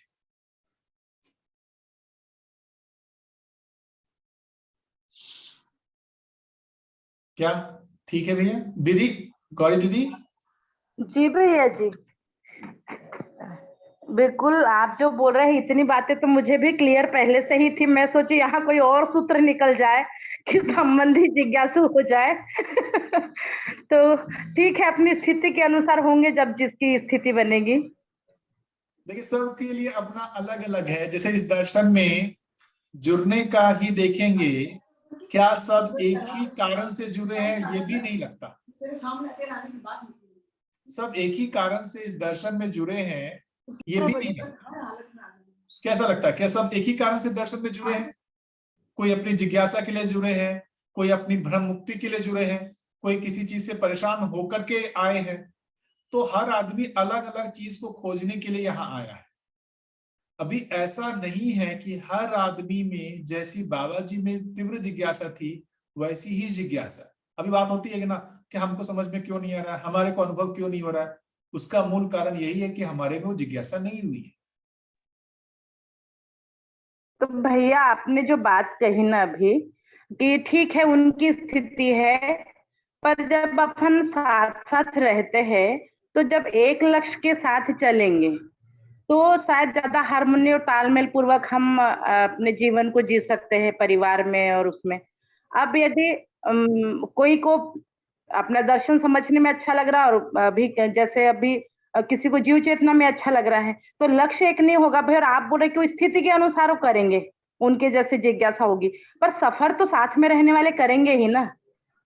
बिल्कुल, देखिए दीदी, और कब कब जिज्ञासा बनेगी, कब समझेंगे, तो वो सफर करना पड़ता है कि नहीं, क्या होता है ऐसे उसमें। यदि एक सोचे ठीक है उसकी अभी जिज्ञासा नहीं बनी, छोड़ दो उसको, क्या ये ठीक है कि कहीं पूरकता भी है, कहीं कोई सहयोग है, वही जानना चाह रही थी। नहीं, देखिए पूरकता तो है ही इसमें। देखिए एक बड़ी चीज जो मुझे लगती है कि एक कोई श्रेष्ठ व्यक्ति होते हैं ना, वो न्यूक्लिएशन का काम करते और उनके आसपास लोग जुड़ते हैं। तो ऐसे देखेंगे जो भी ज्ञानी व्यक्ति पुराने भी देखें, उनके आसपास लोग जुड़ना शुरू हुए। जैसे बाबा जी थे, बाबा जी के पास सभी लोग मतलब उनके चारों तरफ जुड़ने का प्रयास किए हुए। क्या सभी की जिज्ञासा एक समान है? ऐसा नहीं। आप मैं तो ये देख ही पाता हूं, जिस समय बाबा जी आते थे छोटी, वहां एक उत्सव जैसा लगता था। हर आदमी आ रहा है, जा रहा है, एकदम उत्साह से भरा हुआ है, ज्ञान की बात कर रहा है। तो जो आप बोल रही है ना दीदी, वो बेसिकली एक प्रमाणित व्यक्ति के होने से वो चीजें काफी सहज हो जाती है, वो जोड़ने का काम कर पाता है, वो सबको एक साथ जो है ना, सब में जिज्ञासा पैदा कर पाता है। तो जो सब में जिज्ञासा होनी है वो भाषा रूप में ना होकर के वो जो आचरण है ना, जो मूल्य है ना, वो मूल प्रेरणा का काम करते हैं। तो जो मूल प्रेरणा है वो आचरण है, वो जीना है। तो वो बाबा जी के आचरण में दिखता था, वो सिर्फ उनकी भाषा नहीं थी, वो तर्क रूप में तो वो हमारे को शांत कर ही पाते थे, साथ ही साथ उनका आचरण भी था। तो दो चीजें आवश्यक मुझे लगती हैं, दो चीजें। एक तो जो आदमी का प्रश्न हो, जो भी जिज्ञासा हो, उसको हम तर्क रूप से शांत भी कर पाए, और दूसरा हम अपने आचरण से उसको प्रमाण भी प्रस्तुत कर पाए। तब वो बेसिकली हमारे साथ चलने को तैयार होता है। दोनों में से कोई एक मात्र होने से ना वो गाड़ी आगे बढ़ती नहीं है, हमारे को दोनों ही देना पड़ता है प्रमाण। बिल्कुल भैया, आपने एकदम सही बात कही कि अपने को प्रमाण भी देना है। पर अभी मैं ये देख पाती हूँ युवा पीढ़ी के साथ जब अपन जीने की बात करें या जिम्मेदारी निर्वाह की बात करें या श्रम की बात करें, परिवार में बहुत सारे जिम्मेदारियां होती ही है। तो घर, केवल घर की व्यवस्था में भी देखिए तो यदि हम देखते हैं कि हम कितना श्रम करके, जॉब करके भी बहुत सारी जिम्मेदारियों को परिवार में, समाज में निर्वाह कर रहे हैं, पर अभी हम युवा पीढ़ी में देखते हैं और यदि ये बात करें तो बोलते हैं ये वही जनरेशन गैप वाली बात की, उस समय आप कर लिए, हम नहीं कर सकते ऐसा। क्योंकि मेरा क्या है, स्कूलों में भी रहती हूँ तो बहुत सारे परिवारों से आती है कि बहू का ऐसा, बेटी का वैसा, उनका वैसा। तो यही बात आती है कि कहीं ना कहीं ये श्रम वाला पार्ट तो युवा पीढ़ी में बहुत कम नजर आता है और जीव चेतना वाला बहुत ज्यादा नजर आता है। तो आप प्रमाण भी दे दिए, श्रम भी कर रहे हैं, पर सामने वाला तो टेकन फॉर ग्रांटेड ले रहा है। ठीक है, उनको अच्छा लगता है वो कर रहे हैं, हमको नहीं लगता वो काम करना अच्छा, तो हम नहीं करेंगे। फिर आप क्या कर लोगे? नहीं ठीक है ना, तो मतलब देखिए कि सारे बच्चे ही वैसे होंगे, जो ही नहीं हो सकता हमारे परिवार के बच्चे वैसे हैं, लेकिन कुछ बच्चे होंगे जो समाज में जिनको ये अच्छा लगेगा वो आएंगे, वो करेंगे। तो यहाँ पर वो हट छोड़ना होगा कि हमारे जो मतलब क्लोज रिलेशंस में है वो भी हमारे साथ आए। सबके अपने देखेंगे मतलब संस्कार है, सब कुछ है। जो इसमें बात कर रहे हैं ना, जीने दो जियो, मैंने तो देखा बाबा जी को, बाबा जी ने कभी किसी पर कोई भी बल प्रयोग नहीं किया कि आप समझो ही। आप बाबा, आप सब लोग जानते ही हैं दीदी, आप तो भी बाबा जी के परिवार है, सब कुछ है। कितने मतलब आप देखेंगे निर्विरोध तरीके से परिवार में बाबा जी जिए, कभी किसी पर कोई भी दबाव या कुछ इस तरीके से नहीं किए, क्योंकि वो हर चीज का समझते हैं। जिसकी जिज्ञासा होगी, जिसके संस्कार होंगे, है ना, जिसकी आवश्यकता होगी वो करेगा, जिसकी आवश्यकता नहीं होगी नहीं करेगा। तो हमारे परिवार के ही यदि नहीं कोई कर रहा है, इसमें हमारे को उतनी तकलीफ, मतलब जो भी है तकलीफ की आवश्यकता नहीं है, वो नहीं करेगा। हो सकता है कोई दूसरा युवा होगा, ऐसा नहीं कि सारे युवा एक, दूसरा कोई एक युवा होगा, उसकी आवश्यकता लगेगी, वो हमारे साथ आकर के श्रम पूर्वक जीना चाहेगा, तो उसका स्वागत है। जी भैया, बढ़िया भैया। मुझे लग रहा है बाकी भाई बहनों के भी प्रश्न होंगे। मैं जो बात कर रही हूँ, मैं परिवार की बात नहीं कर रही हूँ, क्योंकि मैं बहुत सारे लोगों से जुड़ी हूँ स्कूल में भी और परिवार समूह में भी, तो सबके जो प्रश्न आते वो मैं पूछ रही हूँ। मतलब मेरे पर्सनल परिवार के क्वेश्चन ऐसा नहीं है, इन जनरल। तो बढ़िया, बहुत बढ़िया भैया। मेरे को वही लगता है कि वो जीने दो और जियो। हम दूसरे को, हम मतलब एक बड़ी गलती जो जीने में हम लोगों से, पर्सनली मेरे से भी जो होती है, हम दूसरे व्यक्ति को अपने चश्मे से देखना चाहते, मतलब वो, मतलब उसका कार्य व्यवहार ऐसा हो, वो ऐसा जिए, ऐसा करे, है ना, हम उसको अपने अनुसार देखना चाहते हैं। और जिस दिन वो अपने अनुसार नहीं दिखता है, हमारे को उससे तकलीफ होने लगती है। तो ये बेसिकली जो है ना, मतलब दूसरे व्यक्ति को अपने अनुसार जो चलाने का जो प्रवृत्ति है, कहीं ना कहीं शासन मानसिकता से जुड़ा हुआ मुझे लगता है। कहीं ना कहीं हम सभी लोग उसमें उलझ जाते हैं। ये शासन वाली जो मानसिकता है कि दूसरा व्यक्ति हमारे अनुसार चले, इससे बचना होगा। ये हमारे जो भी बुद्धिजीवी लोग वर्ग हैं, उनमें ये दिक्कत हो जाती है। वो अपने को श्रेष्ठ मान करके, है ना, वो दूसरे लोगों को अपने अनुसार चलाने का प्रयास करते हैं।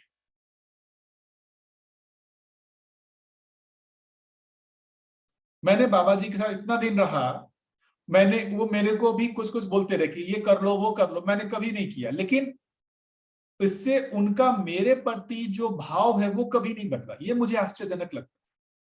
उनका मेरे लिए जो भाव था वो कभी नहीं बदला। उन्होंने मेरे को जो भी कहा कि ऐसा कर लो, वैसा कर लो, है ना, मैंने वैसा नहीं किया, लेकिन उससे उनका जो मेरे साथ जो निर्वाह करने वाला भाग है, वहां वो एज इट इज रहा। ये मुझे बड़ी बात लगती थी। ऐसा कुछ मेरे को हाँकने जैसा कभी ऐसा मन नहीं दिखा कि किसी को भी नहीं हाँकी। अभी तो हम अपने परिवारों में ये करते हैं। जैसे पर्सनली बताऊं कि मेरे साथ है ही, माता पिता को दिक्कत होता है क्योंकि वो अपने अनुसार मेरे को जीते हुए देखना चाहते हैं, मैं वैसा नहीं जीता हूं। तो कहीं ना कहीं उनमें वो शासन की मानसिकता है। अब वो मुझे लगता है कहीं ना कहीं वो मेरे अंदर ना आ जाए कि मैं अपनी बच्ची को भी चाहूं कि भाई वो ऐसा करो, अध्ययन करो, नहीं करो, ऐसा वैसा, मतलब हम कहीं ना कहीं उसको अपने अनुसार चलाने की प्रयास करते हैं। तो ये नहीं कि हम निष्क्रिय, हम अपनी तरफ से अच्छा देने का प्रयास करेंगे। वो चले तो भी, ना चले तो भी, हमारा जो उसके प्रति भाव है वो नहीं बदलना चाहिए कि वो हमारे साथ चलेगा तभी हमारा उसके साथ अच्छा भाव रहेगा, और हमारे अनुसार नहीं चलेगा तो उसका अच्छा भाव नहीं रहेगा। अभी हम लोगों में ये कमी है।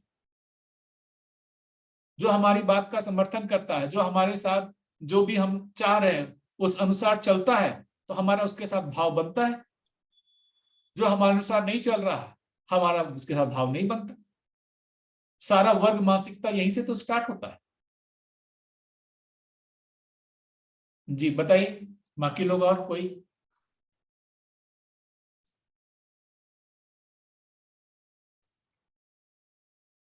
और कोई कुछ इस बारे में भैया बोलना जी चाहे? नमस्ते। भैया जी, मैं एक ये बात पूछना चाह रही थी कि जैसे हम ये चीज चाहते हैं कहीं ना कहीं, भले ही अभी ऐसे जैसे आप बोल रहे हैं कि करना नहीं चाहिए, पर चाहते तो है करके ही हमें इसको शिक्षा में भी लाने का एक जो प्रयास है कि किसी तरह से सारे लोग जागृत हों। क्योंकि यदि जागृति क्रम है और स्वतः से होने वाली क्रिया है, सबके अपने संस्कार हैं, तो अपने आप सब तक पहुंच जाएगा। पर यदि हम कहीं ना कहीं हमारे बैक ऑफ द माइंड ये तो है ही ना कि हर कोई जागृत हो, हर किसी को ये चीज मिल जाए और जल्दी से मिले, तभी हम शिक्षा में लाएंगे। तो शिक्षा से वो बचपन से अच्छा, मतलब किसी भी बच्चे नहीं, के नहीं, बचपन से वो चीज उस तक पहुंचेगी और उसको जल्दी से जल्दी ये चीज लोग जागृत होंगे। अच्छा, इसमें एक चीज मैं इसमें एक चीज करता हूँ, जैसे मैंने बाबा जी से देखा, बाबा जी ने भी इसको लोक व्यापीकरण करने का प्रयास किया ही, लोगों को समझाने का प्रयास किया ही। क्या इस प्रयास में वो कभी क्षुब्ध हुए या नहीं हुए? मतलब वो चाहते थे कि सभी लोग अध्ययन करें, सब कुछ करें, लेकिन कोई कर रहा है, कोई नहीं कर रहा है। मैं था ही, मतलब बाबा जी के साथ रहा, मैंने देखा कि बाबा जी जैसा मतलब अपेक्षा किए हुए हैं लोगों से वैसा नहीं हो पा रहा है, मेरे से भी नहीं हो पा रहा है। क्या इससे उसमें दुख, बाबा जी को दुख होता था या नहीं होता? मैंने देखा कोई दुख नहीं होता था। वो जो बोलते थे ना कि मतलब ज्ञान हो गया उसके बाद क्या, उपकार करना, झक मारी, उसको बाबा जी ऐसे बोलचाल की भाषा में झक मारी, कोई नाराजगी का प्रश्न ही नहीं है। हम वही करेंगे चाहे सामने वाला करे या ना करे, हम प्रयास करते रहेंगे। ये एक अद्भुत चीज है। मैंने जो बाबा जी में देखा कि वो बाहर कौन समझेगा नहीं समझेगा इस चीज पे बिना उस पे सोचे विचारे, या सोच विचार नहीं कहें कि वो उससे बिना प्रभावित हुए वो प्रयास करते ही रहे।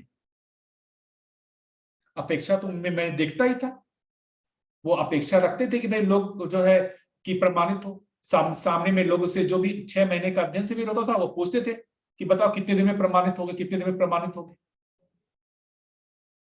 ऐसा पूछते थे। और बाबा जी में ये आशा थी कि भाई लोग जो है इसको समझे, इसको प्रमाणित हो, जीने में इसका लोक व्यापीकरण हो, सब कुछ हो। लेकिन वो घटना रूप में नहीं घट पा रही हो तो इससे क्या उनको दुख होता होगा? मुझे लगता है कि नहीं, उनको नहीं होता, क्योंकि उस नियम को वो समझते थे कि भाई हर आदमी की अपनी वर्तमान स्थिति है, जागृति क्रम एक जगह पे है, तो वो अपना जो भी एक गति है उसमें छलांग नहीं मार सकता। तो वो अपनी जिम्मेदारी को हमेशा सुनिश्चित करते हैं, मेरे को क्या करना है, मेरे को ये करना है, मैं उसको करके तृप्त होता हूं।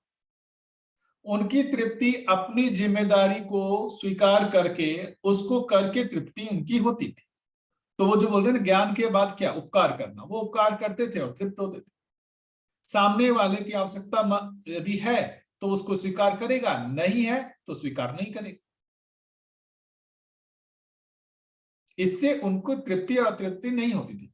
आज के दिन लेकिन हम लोग जो जिस तरीके से कार्यक्रम चलाने की कोशिश करते हैं, जैसे मान लीजिए मैं सोचता हूं अध्ययन शिविर कराऊंगा या फिर परिचय शिविर कराऊंगा या ऐसा है, और लोग जो है उसमें जुड़ नहीं रहे, तो हमारे को परेशानी की है, समाज को तो आवश्यकता लगती नहीं है, समाज अध्ययन नहीं करना, हम ही परेशान होने लगते हैं, कोई सहयोग नहीं कर रहा है तो हम ही परेशान हो जा रहे हैं। तो बिना तृप्ति के हम यदि दूसरे को तृप्त करने जाएंगे तो खुद ही उलझ जाएंगे, खुद ही अतृप्त हो जाएंगे। जो अच्छे, मेरा जो अपना एक्सपीरियंस है कि जो भी अच्छे सोच के साथ समाज का भला करना चाहे, है ना कुछ दिनों बाद वो खुद ही कुंठित हो, समाज को ही गाली देने लगे, ये बेकार है, वो बेकार है, क्योंकि उसका रीजन यही है कि खुद ही तृप्त नहीं हुए।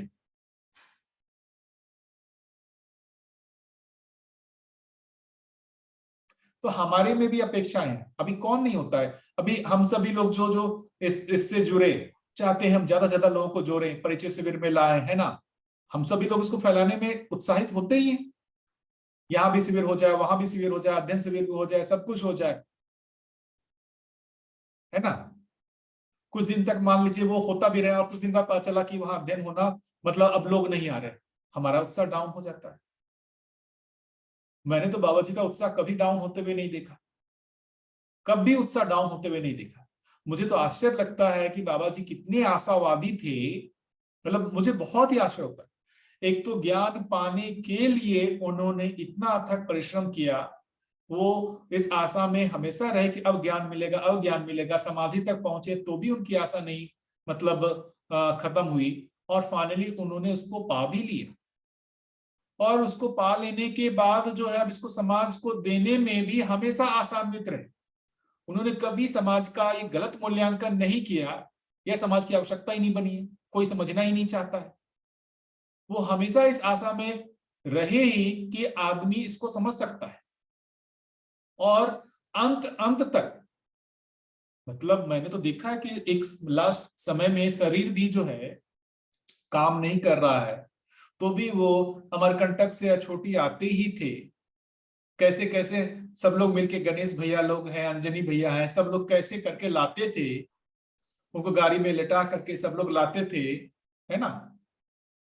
लेकिन उससे उनको कोई तकलीफ हो रही हो ऐसा नहीं, उनको अपनी जिम्मेदारी लग रही है कि भाई हमारी जितनी जो है मतलब उपयोगिता हो सकती है, जब तक हमारा शरीर रूप में जीना है उसका हम निर्वाह करेंगे। कभी भी वो निराशा जैसा होता है ना, कभी भी मैंने उनमें निराशा नहीं देखी। ये एक आश्चर्यजनक मुझे बात लगती है। अभी हम थोड़ा सा प्रयास करते हैं, हम उसमें ही निराशा हमारे को होने लगती है, चाहे अपने ज्ञान को लेकर के हो, या फिर इस कार्यक्रम को लेकर के हो, या इस अनुरूप जो एक मान जैसे मतलब कुछ बना करके, व्यवस्था के अनुरूप कुछ बना करके कुछ आगे बढ़ने की बात हो। थोड़े समय बाद हमको उसमें कुछ नेगेटिव दिखने लगता है तो हम निरुत्साहित हो जाते हैं। मैं पर्सनली अपनी बात ही बोल रहा हूँ कि हमारा उत्साह डाउन हो जाता है, हमारी आशा कम होने लगती है। उनमें मैंने कभी आशा को कम होते हुए नहीं देखा, हर समय पॉजिटिव आशा। वो कैसे बना हुआ था वो स्टार्टिंग से मुझे आश्चर्य होता है, मतलब वो जन्म से ही था मेरे को। हर क्षण उनमें वो एक जो कहे ना पॉजिटिविटी, और जो एक पॉजिटिव आशा हमेशा बनी हुई थी। मतलब ज्ञान तो उनको कब हुआ, 70-75 के ही समय ज्ञान हो गया, लेकिन लोगों ने जो सुनना शुरू किया उसके 25 साल बाद, 2000 के आसपास तो लोग सुनने को तैयार हुए उनसे। जब वो सत्या जी हैं जो आईटी दिल्ली से, रण सिंह भैया हो गए, साधन भैया हो गए, बागड़िया जी हो गए, सोम भैया हो गए, अंजनी भैया हो गए, बीआर भैया हो गए, इन लोग सब लोग जब सुने, उसके बाद तो लोग इनसे जुड़ना शुरू हुए इन सब लोगों के माध्यम से। 2000 के बाद लोगों ने इनको सुनना शुरू किया। 25 साल तो वो इंतजार ही करते रहे कि कोई हमको जो ज्ञान हुआ है उसको लोग सुनेंगे। अब मान लीजिए 75 के बाद वो 2-4 साल 5 साल ही यदि वो लोगों से बात करते और निष्का निकल लोग नहीं समझना चाहते तो नेगेटिव होने का उनके पास था, नहीं समझना चाहते छोड़ देते। वो हमेशा आशान्वित रहे ही। तो मुझे लगता है कि वो एक बड़ी चीज है, वो सब जो मुझे लगता है कि ऐसे उनके आचरण को देख करके उसको हमारे को भी स्वीकार करके हमको भी उसमें अपने में जो कहते हैं ना अनुकरण अनुसरण करने का प्रयास करना चाहिए, कि हम भी हमेशा कैसे पॉजिटिव बने रहे, कैसे हमारा उत्साह बना रहे, कैसे हमारे में हमेशा आशा बनी रहे कि हमारा भी भला होगा, संसार का भी भला होगा, चाहे कितनी विपरीत परिस्थितियां क्यों ना दिखती रहे। तो मुझे लगता है हमेशा अपनी गाड़ी आगे बढ़ती रहेगी। वो संचार कैसे होगा ये अपने को सोचना होगा। कैसा, हम लोग पॉजिटिव नेगेटिव होते ही रहते हैं, हम कभी अति उत्साह कभी निरुत्साह, ऐसा हमारा चलता ही रहता है। कैसा गौरी दीदी, होता है कि नहीं होता है हम लोगों का ये हालत? होता है भैया, बार बार भैया बिल्कुल है ही। अभी क्योंकि समझने क्रम में अनुभव संपन्न तो हुए नहीं है, अभी तो साक्षात्कार भी शुरू हुआ है कि नहीं पता नहीं, है ना, तो होगा ही। सही बोल रहे। तो उसमें वही बीज है कि मुझे लगता है बार बार जो ऐसे श्रेष्ठ व्यक्ति जो बाबा जी हैं उनका स्मरण किया जाए, उनको जीवनी को बार बार जो है देखा जाए कि भाई वो क्या किए, उससे मुझे लगता है कि ना अपने अंदर जो है वो पॉजिटिविटी आती रहती है कि यार उन्होंने तो इतनी विपरीत परिस्थिति में हमेशा आशान्वित रहे, तो हमारे को भी होना चाहिए। लेकिन भैया एक बात तो है कि एक ये विश्वास तो बन गया है कि भले ही समय लगेगा, पर जो भी अपन प्रयास कर रहे हैं उसमें सफल जरूर होंगे। तो वो जो आशा की किरण तो बनी हुई है और वही एक उत्साह का संचार भी करते रहती है। ये अलग बात है कि जितनी तीव्रता से अपन चाहते वो नहीं हो पाता है, तो ऐसा थोड़ा सा मन में वो होता है, लेकिन एक ये तो दृढ़ विश्वास हो गया है कि हाँ इसी पथ पर हमको जो निरंतर सुख वाला है मुद्दा वो हल होगा। ये सही है और ऐसा ही करना है। बस समय की बात है कि कब होगा, कितना समय लगेगा, तो प्रयासरत उसके लिए उत्साह के साथ बने रहते हैं, ये तो है।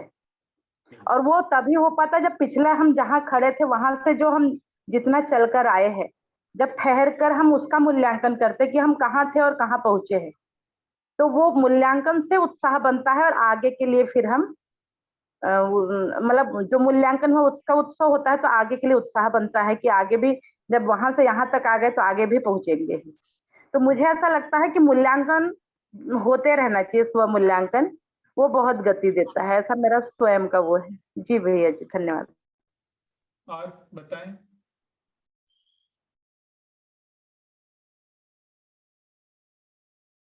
और किन्हीं को इसमें कुछ मुद्दे कुछ ऐड करना हो? जी भैया, एक और प्रश्न है मेरा। मैंने इसको ग्रुप में भी रखा था। श्री राम भैया ने एक जवाब दिया था जो अच्छा था, लेकिन मैं आपसे भी पूछना चाहता था कि ये जो प्रेरणा है हमको कैसे मिलते हैं जागृत जीवनों से। मतलब अभी समझ में आया कि हाँ, हमको भी ऑफ कोर्स प्रयास करना है, और सिर्फ प्रेरणा या हाँ, उससे नहीं चलेगा, लेकिन वो हमको सहयोग जागृत जीवनों से कैसे मिलता है। जी बिल्कुल जी, केविन भैया के प्रश्न पर आते हैं। उसी के लिए एक यहाँ पर देखेंगे मानव व्यवहार दर्शन में, ये देखिए लिखा हुआ है, पवित्र विचार ही मनोबल है। जो उत्साह की बात कर रहे हैं, हमारा मनोबल जो बना रहे, वो बोल रहे हैं पवित्र विचार ही मनोबल है। मनोबल ही कर्तव्य निष्ठा ही समाधान समृद्धि, इसकी बात कर रहे हैं। तो पवित्र विचार का मतलब क्या है, इसको समझना पड़ेगा। धर्मपूर्ण विचार न्यायपूर्ण व्यवहार में स्थापित होना ही मतलब हम अच्छा जी रहे हैं, हमारे को अपने अंदर से फील होना चाहिए। यही पवित्र विचार है। मतलब स्वधन स्वनारी दयापूर्ण कार्य व्यवहार का अपने अंदर जो है एक बेसिकली उत्साह होना चाहिए कि हम ये इस अर्थ में जीते। यही मनोबल है। ठीक है, तो अब केविन भैया के इस पे आ जाते हैं कि ये जो प्रेरणा है वो किस रूप में मिलती है। देखिए भैया, मतलब इसका मैं मतलब देखिए, जीवन के रूप में तो मैं खुद को नहीं देख पाता हूं, और ना ही किसी दूसरे जो मतलब देव मानव जो इस वातावरण में हो कि उनको भी जीवन रूप में देख पा रहा हूं, उनको प्रेरणा देने का काम देख पा रहा हूं। ऐसा मुझे तो अभी नहीं, मतलब वो स्थिति नहीं है। लेकिन जितना मैंने अपना पर्सनल एक्सपीरियंस किया है, या जो भी मेरा अपना जो भी अनुभव है, अनुभव करने का मतलब वो अनुभव नहीं है जो बोलचाल की अनुभव की बात करते हैं, वो मैं बता सकता हूं। तो मुझे जो लगता है कि प्रेरणा देने वाले तो लोग हैं, मतलब जो इस कहें कि इस धरती के वातावरण में या जो भी है वो हैं। वो डिपेंड करती है कि हम कितने मतलब तीव्रता के साथ आगे बढ़ने का प्रयास कर रहे हैं। मतलब हमारे अंदर कितनी तीव्र जिज्ञासा है, वो उस पर डिपेंड करता है। जैसे मैं अपनी बात बताऊं कि बाबा जी से जो मेरा मिलना हुआ, मैं उससे पहले मतलब इतना परेशान हो गया कि हर दिन मैं प्रकृति से प्रार्थना करता था कि मुझे एक ऐसे व्यक्ति से मिला दीजिए जो निर्भ्रम ज्ञानी, मतलब सीधा मैं जो बोल रहा हूं, मैं ऐसी प्रार्थना करता था कि भाई मतलब मुझे ऐसे व्यक्ति से मिला दीजिए जो निर्भ्रम ज्ञानी। और मुझे लगता है कि मैंने मतलब प्रार्थना की, और उस मतलब वो मेरा एक्सेप्ट भी हुआ, मुझे मिले भी बाबा जी। तो जो ये हमारी सही के लिए जो भी हमारी प्रार्थनाएं हैं, वो कहीं ना कहीं ये जो देव मानव है, उनको पता चलती है। अभी हम उसको एक तरीके से प्रमाण हमको नहीं मिल सकता क्योंकि हमको जीवन रूप में दिखते नहीं, लेकिन मेरा अपना पर्सनल है कि ये ऐसे लोग तो हैं जिनसे हमारे को प्रेरणा मिलती है। जैसे बाबा जी की ही बात बताऊं, जो कहानियां मैंने सुनी है बाकी लोगों से वही बता रहा हूं मैं, कि बाबा जी भी जब साधना काल में यहाँ पर आए, क्या कहते हैं मतलब साधना करने के लिए अमरकंटक आए, तो वहां पर वो शुरुआत में जो अपनी फैक्ट्री बेच करके आए थे, और उससे वो मतलब जब साधना करने लगे, वो बार बार वही विचार आए कि वो व्यक्ति मेरा पैसा लेके चला गया, वो व्यक्ति मेरा पैसा लेके चला गया। उससे काफी व्यथित हुए। तो जब एक दिन वो सोए हुए थे, तो स्वप्न में उनके गुरुजी आते हैं और कुछ उनको मंत्र बताते हैं, इसका जाप करो, उससे मुक्ति मिल जाएगी। और वो उसका जाप करते हैं और उनसे उनको मुक्ति मिलती है। तो ऐसे कोई भी आप श्रेष्ठ जीवन जो देखेंगे, वो इस धरती के वातावरण में, या यदि मान लो दर्शन को सही मानते हैं, जो भी चीजें हैं तो हैं। कुल मिलाकर के हमारे में उस तीव्रता की होने की आवश्यकता है। मतलब तीव्रता होने का मतलब जो ये कह रहे हैं कि हम पवित्र होना चाहते, और ऐसी पवित्रता की यदि हमारे में तीव्र कामना है तो ऐसे जीवन जो भी है वो हमारे लिए रास्ता खोलते ही है। सही है भैया, बिल्कुल सही। मैं कुछ इसमें ऐड करूं भैया, अगर आप इजाजत दे तो? जी जी दीदी, तो मैं बस एक मिनट कहता हूँ, कहीं ना कहीं देखिए केविन भैया, आप कहाँ जर्मनी में हैं और कहाँ आपको ये दर्शन मिल गया। आप जर्मनी में हैं, मुझे लगता है कि उस पूरे कंट्री में आप अकेले हैं जो इस दर्शन को पढ़ रहे हैं। तो कहीं ना कहीं आप में उस जो तीव्रता है या जो भी कामना है, वो अभी हमको कनेक्शन पता नहीं चलता कि किस कनेक्शन से हमारे पास ये आ गया। हो सकता है कि ये ऐसे जो कनेक्शंस बने हैं उसमें हमारे लिए किसी इस तरीके के जीवन ने सहयोग किया होगा, वो हमारे को अभी दिखता नहीं है। तो हमारे लिए अभी भी जो आपके लिए भी जो रास्ता बना है, अब वो उसको वो हो सकता है प्राकृतिक विधि से, या हो सकता है कि ऐसी जो भी जो देव मानव है उनके सहयोग से हुआ हो, जो आपके जो भी एक आप जिस रास्ते पर आगे बढ़ना चाह रहे हैं उसको देख करके आपके लिए सहयोग मिला। ऐसा हम सभी लोग कहीं ना कहीं अनुभव करते ही हैं। पर्सनली मैंने भी अनुभव किया है, और मतलब मुझे लगता है कि सभी लोगों के साथ ऐसा होता ही होगा। होता है भैया, बिल्कुल। क्योंकि वे भैया वहां जर्मनी में है और कोई आपके अलावा? मेरी श्रीमती है। हाँ उसके द्वारा देखिए, मिला। वो तो श्रीमती ही आपको, मतलब वो जो कहते हैं कि श्रीमती आपको, जैसे मतलब मैं जस्ट एक अनुमान बोल रहा हूँ कि वो श्रीमती मिली ही है किसी कारण से, ताकि आपको यह दर्शन मिले। जी एकदम। तो ये सब भी योग संयोग जो है, ऐसे अपने को स्वीकार करना चाहिए कि मिलते ही हैं, है ना। लेकिन उसमें एक ये भी चीज है कि वो पूरी तरीके से हम उसी पर डिपेंडेंट हो जाएंगे तो वो भी मुझे लगता है कि वो एक तरीके से दीनता है। हम अपना करते रहें और प्रकृति हमारी मदद करती है। मतलब मैं अपना पर्सनल एक्सपीरियंस से बता सकता हूं कि प्रकृति मदद करने का मतलब ऐसे देव मानव हैं, मेरा अपना पर्सनल जो भी आस्था का, विश्वास तो नहीं कर सकता, आस्था है, वो मदद करते ही है। मदद करते हमारे सही इच्छाओं, जो भी सही इच्छा होती है उसमें हमेशा मदद मिलता है, गलत इच्छाओं में नहीं मिलता है। जैसे मुझे कुछ पैसा मिल जाए, है ना, कहीं से मेरी लॉटरी लग जाए, है ना, बैठे बैठे सब कुछ मिल जाए, ऐसी इच्छाएं पूरी नहीं होती कभी। लेकिन हम जागृत होना चाहते हैं, भ्रम से मुक्त होना चाहते हैं, भ्रम से प्रेरित है, इससे मुक्ति के लिए प्रयासरत है, जागृति के लिए प्रयासरत है, और रास्ता नहीं दिख रहा है ना। ऐसा नहीं होगा कि रास्ता ही नहीं दिख रहा है, पूरी तरीके से बंद। यदि रास्ता नहीं दिख रहा है इसका मतलब हमारी जागृति, हमारी आवश्यकता नहीं बनी। ये मुझे मुझे मैं अपना पर्सनल बोल रहा हूं कि हमारे लिए यदि जागृति का रास्ता नहीं दिख रहा है इसका मतलब हमारे खुद की आवश्यकता नहीं बनी। यदि आवश्यकता बनेगी तो प्रकृति से भी मदद मिलेगा ही मिलेगा। नहीं मिल रहा है मतलब हमारे में ही कमी। जी दीदी आप बताइए। हाँ, ऐसा है भैया। और आप सबने भी, जैसे अभी आपका भी एक्सपीरियंस है, सबका अनुभव है। मैं एक जगह पढ़ रही थी कि स्पिरिचुअलिज्म के अंदर, मतलब सभी धर्मों में, जैसे कि हमारे जो पूरी प्रकृति, उसमें 3 धाराएं रहती है, सत्य, रज और तमस। ठीक है। और वही चीजें हमारे अंदर भी है, हम भी सात्विक, तामसिक और राजसिक गुणों से भरपूर हैं। तो जो ये जो प्रकृति में जो ये वेव्स बहती हैं, तो जब वो कभी कब हमारा इंटेंशन अच्छा हो और अच्छे कार्य करने की तीव्र इच्छा हो, तो सारे सात्विक गुण जो प्रकृति में प्रिवेल कर रहे हैं, तो जैसे कि वो रेडियो ट्यूनिंग होती है ना भैया, उसी तरह से ये सारी धाराएं हमारी मदद करने को आ जाती है। अगर आपके अंदर, हमारे अंदर कोई अच्छे काम करने की इच्छा है, तो अनजाने में चाहे कहीं से भी लोग आ जाएंगे, चाहे कहीं से खुद के अंदर एक विचार आ जाएगा। This is because in nature there are waves of sattvic, tamasic और राजसिक। और जो कभी गलती से कोई गलत काम करना भी चाहते हैं, जैसे बहुत खून तक भी करना चाहते हैं, तो उनके पास भी इस तरह की वेव्स पहुंच जाती जो कि उनको उसमें मदद कर देती है। है ना, प्रकृति जैसे कि आप कह रहे थे, हर जगह इन गुणों से भरपूर है, और जो हमारी मांग है उसके अनुसार हमको वो चीज मिल जाती है। तो उसी से एक रेलेवेंट, एक बहुत अच्छी छोटी सी स्टोरी मैं बताती हूँ भैया, कि एक गांव के अंदर, यूरोप में एक छोटा सा गांव, छोटे से गांव में एक बहुत पुराना चर्च, 100 साल पुराना church, and it was broken into pieces, there was nothing left.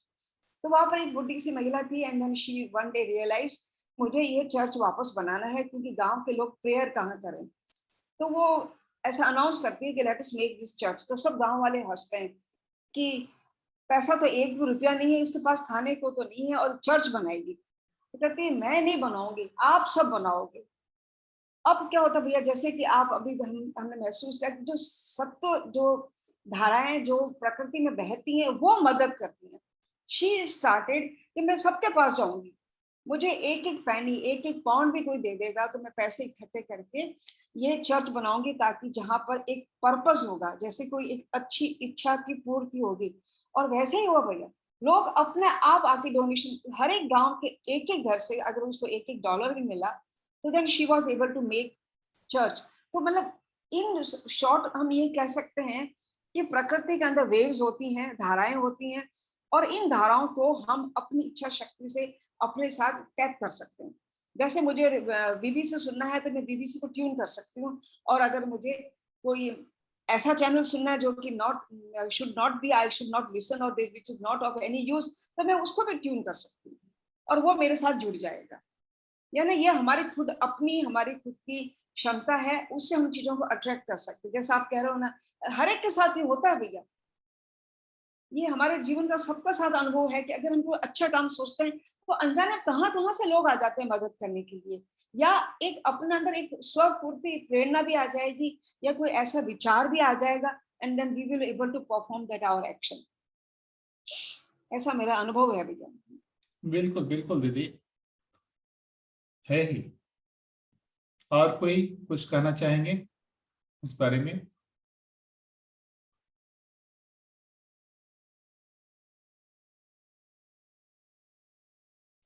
तो अपन तो इसके आगे केविन भैया जो जर्मनी से हमसे जुड़े हैं, उसका एक बहुत बड़ा सात्विक रीजन है, वो उस धारा से जुड़ गए, और that brought him to into this philosophy, जो कि उनके लिए बहुत नई है। ना तो ये उनकी भाषा है, ना ये उनका धर्म है, लेकिन वो उस धारा से जुड़ गए, उनकी कॉन्शियसनेस ने उस धारा को टैप किया एंड इट वर्कड। बिल्कुल। अब सोचिए भैया, एक विदेशी आदमी के लिए इंग्लिश तो ठीक है, German language is very different from English, and then on top of it is learning Hindi and Sanskrit. आज मुझे और आपको बोले हम जर्मनी सीखा, तो देखिए कितना मुश्किल होता है सीखना एक नई भाषा। बिल्कुल। जब तक हमारी वो तीव्रता नहीं हो, जब तक कोई धारा हमें नहीं खींचे, we will not able to do it. और कोई कुछ और ऐड करना चाहे, या फिर अपन आ जाए इस वाले बुक पे? हाँ, बुक पे आइए भैया, थोड़ा पढ़ते हैं। हाँ, बुक पे और कोई इस पे डाउट है कहीं पर, कोई मुद्दे में?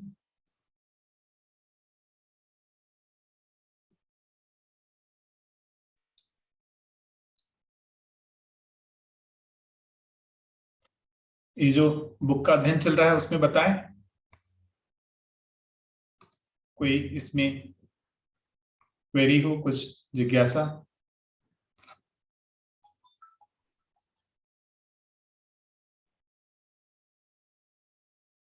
बताइए। ये कंप्लीट हो गया क्या भैया? हम कौन से पेज में, क्योंकि मैं अभी इतनी रेगुलर नहीं हूँ, मिस हो जाता है। अपन कहाँ पर हैं, बताएंगे थोड़ा? वही, वो तो सभी लोग मतलब हर ग्रुप में तो अलग अलग जगह पे होंगे,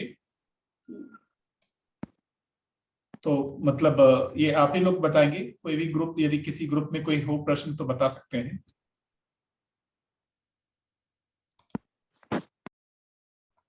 कोई भी, किसी भी ग्रुप से कोई प्रश्न? बल शक्ति क्रिया को डिफरेंशिएट करके बताइए थोड़ा। एक और प्रश्न, भौतिक रासायनिक संसार में सम विषम मध्यस्थ समझ आता है, जीवन में सम विषम मध्यस्थ क्या होता है भैया जी? और बल शक्ति और क्रिया को, दो प्रश्न आए हैं, है ना? तो पहले बल शक्ति और क्रिया के बारे में समझ लेते हैं। पहले एक तरह से स्टार्ट करते हैं, है ना? मन की क्रियाओं को देखते हैं, मन की क्रिया से बल और शक्ति को समझने की कोशिश करते हैं। ठीक है, तो यहां पर ये देखेंगे बल और शक्ति। एक मिनट, मैं उसको खोल देता हूं, क्योंकि अपनी चाहता हूं भौतिक बात है। तो जो बल और एक चार्ट दिया हुआ है उसी चार्ट से अपन चलेंगे तो ठीक रहेगा।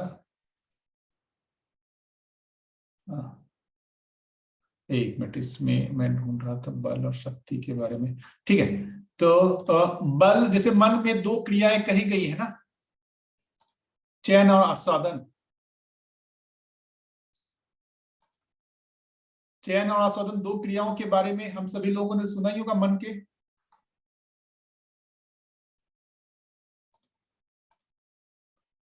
तो ये बताइए, जैसे इस चयन आस्वादन को समझने का प्रयास करते हैं,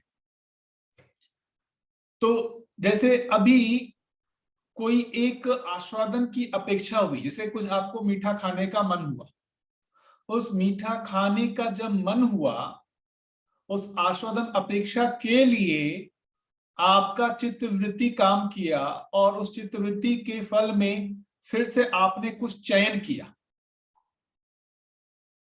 ठीक है, तो इसको समझने की जरूरत है।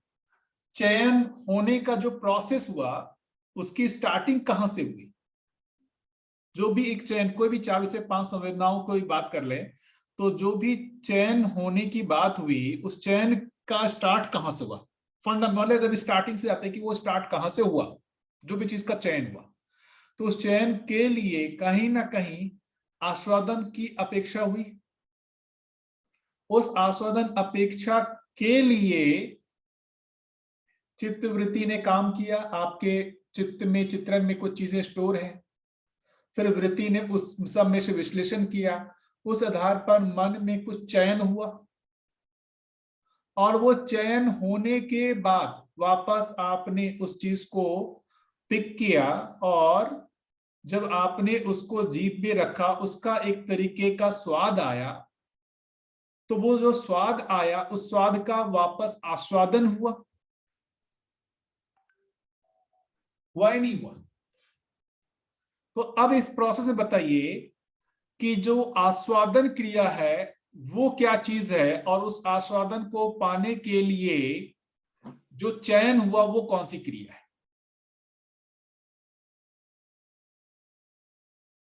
आप लोग बताइए, दो क्रिया हुई ना, चयन आस्वादन जिसकी बात करते हैं हम लोग।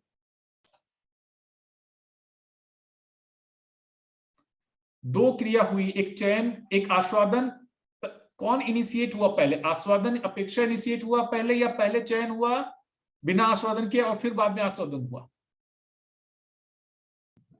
आस्वादन पहले। आस्वादन की अपेक्षा बनी, मन में आस्वादन की अपेक्षा बनी, तो वो आस्वादन जो है वो किस पहले स्थिति रूप में था या नहीं था। था। अब वो गति रूप में परिवर्तित होना चाह रहा है।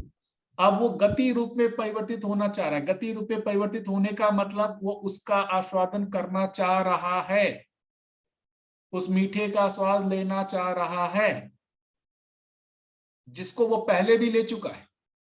मतलब जिस चीज का स्वाद वो पहले भी ले चुका है वो कहीं ना कहीं स्थिति रूप में बनी हुई है। अब वो वापस फिर से गति रूप लेना चाह रहा है। गति रूप लेता है और वापस फिर से वो स्थिति रूप में चला जाता है या नहीं चला जाता है। फिर किसी और दिन वापस फिर से वो गति रूप लेता है या नहीं लेता है। तो ऐसे मन में कई सारी स्थितियां बनी हुई हैं। समोसे का बना हुआ है, इसका बना हुआ है ना, किसी गाने का आस्वादन बना हुआ है, किसी रूप का आस्वादन बना हुआ है, मूवीज का आस्वादन बना हुआ है। तो ऐसे आस्वादन स्थिति रूप में जीवन में बने हुए हैं, और उसमें से एट ए टाइम एक आता है, गति रूप लेता है। गति रूप में होने के बाद वो पूरी तरीके से उसका चयन होकर के वापस वो उसको कर करके वापस वो आस्वादन उसका होता है। फिर कोई दूसरा जो एक है वो स्थिति में जो पहले से वो फिर से गति रूप लेता है। तो कुछ स्थितियां हमेशा बनी हुई हैं जीवन में जो बार बार गति रूप ले रही हैं। हो रहा है कि नहीं हो रहा है ऐसा?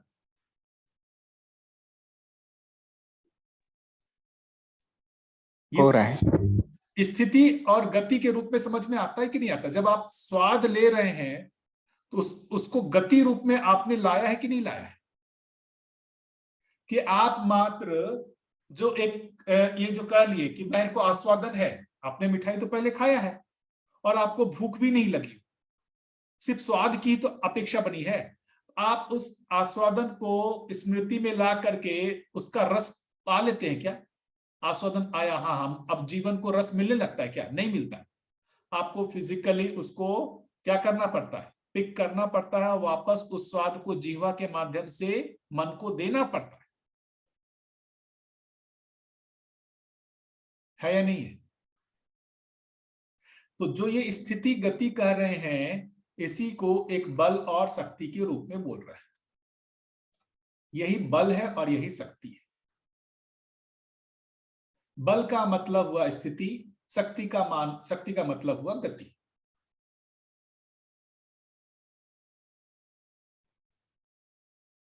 क्या ये पकड़ में आ रहा है, बल और शक्ति?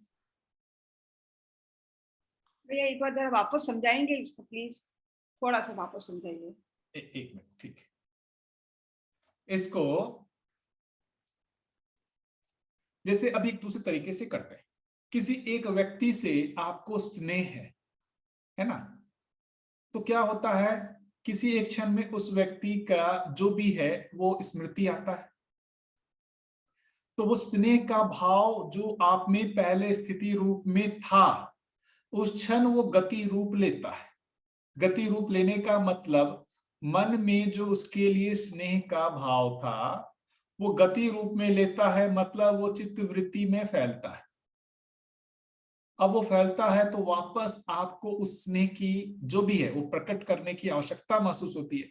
आप उसमें उसको फोन लगाते हैं, उसका हालचाल ढूंढते हैं और फिर से वापस उसके साथ बातचीत जो भी करते, उस क्षण जो आपको जो स्नेह का भाव है वो और पुष्ट होता है, फिर बैठ जाता है, फिर आप भूल जाते हैं उस व्यक्ति के बारे में। तो कोई एक चीज जीवन में जो स्नेह का भाव बना हुआ है उस व्यक्ति के लिए, वो बेसिकली स्थिति रूप में है या नहीं है? जैसे स्नेह ही कहे, ये स्नेह मन में है और ये स्नेह किसी व्यक्ति के साथ जुड़ा हुआ है, वो चित्त में है, चित्रण में।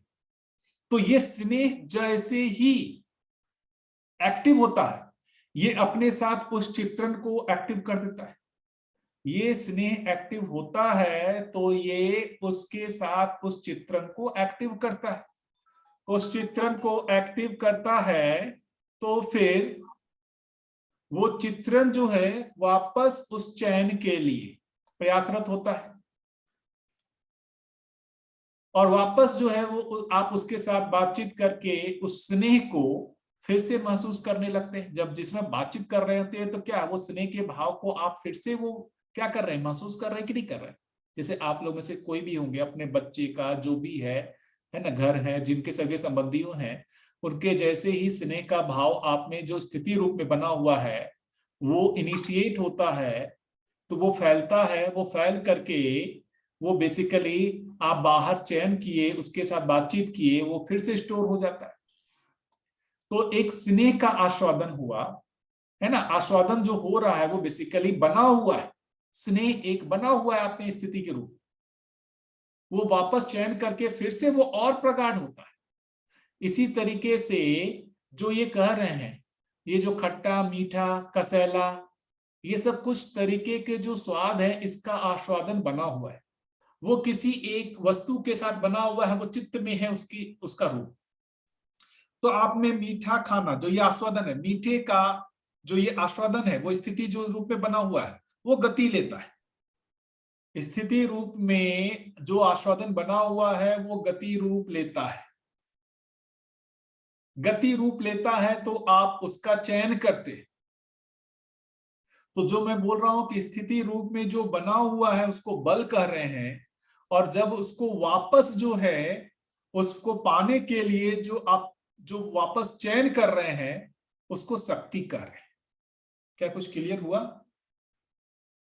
अब हुआ भैया, हाँ आया, बाकी समझ लोग आया। बताएं, बल और शक्ति बल का मतलब जो स्थिति में बना हुआ है, शक्ति का मतलब जो एक्टिवेट होता है, हाँ जो एक्टिवेट होता है, इम्प्लीमेंट होता है, वो फिर उसकी शक्ति हो गई, और जो ऑलरेडी वहां पर एग्जिस्टेंट है वो बल है। बिल्कुल।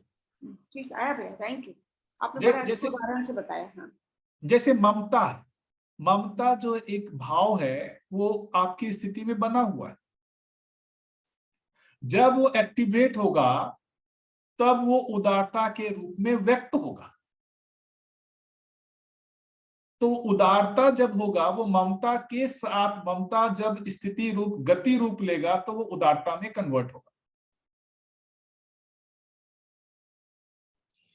भैया अगर फर्स्ट टाइम एक्सपीरियंस है तो वो कैसे होगा? लाइक जैसे कोई मीठा पहली बार खा रहे हो या किसी व्यक्ति से पहली बार मिल रहे हो, तो फिर एक्टिविटीज कैसे स्टार्ट होंगी? तो उसकी स्मृति वही तो बनती है बार बार। जैसे आप एक बार मीठा खाते हैं, जैसे कई चीजें होती है, जो छोटा बच्चा है आप देखिए ना, जैसे आप जिस जगह पर हैं आपको कुछ अलग अच्छा लगता है। जैसे मेरे को भी पता नहीं था, मैं अपनी बात बताता हूं कि मैं जब उधर अमरकंटक रहने लगा, उधर सारी चीजें, मुझे हर सब्जी जो है ना रसदार अच्छी लगती थी।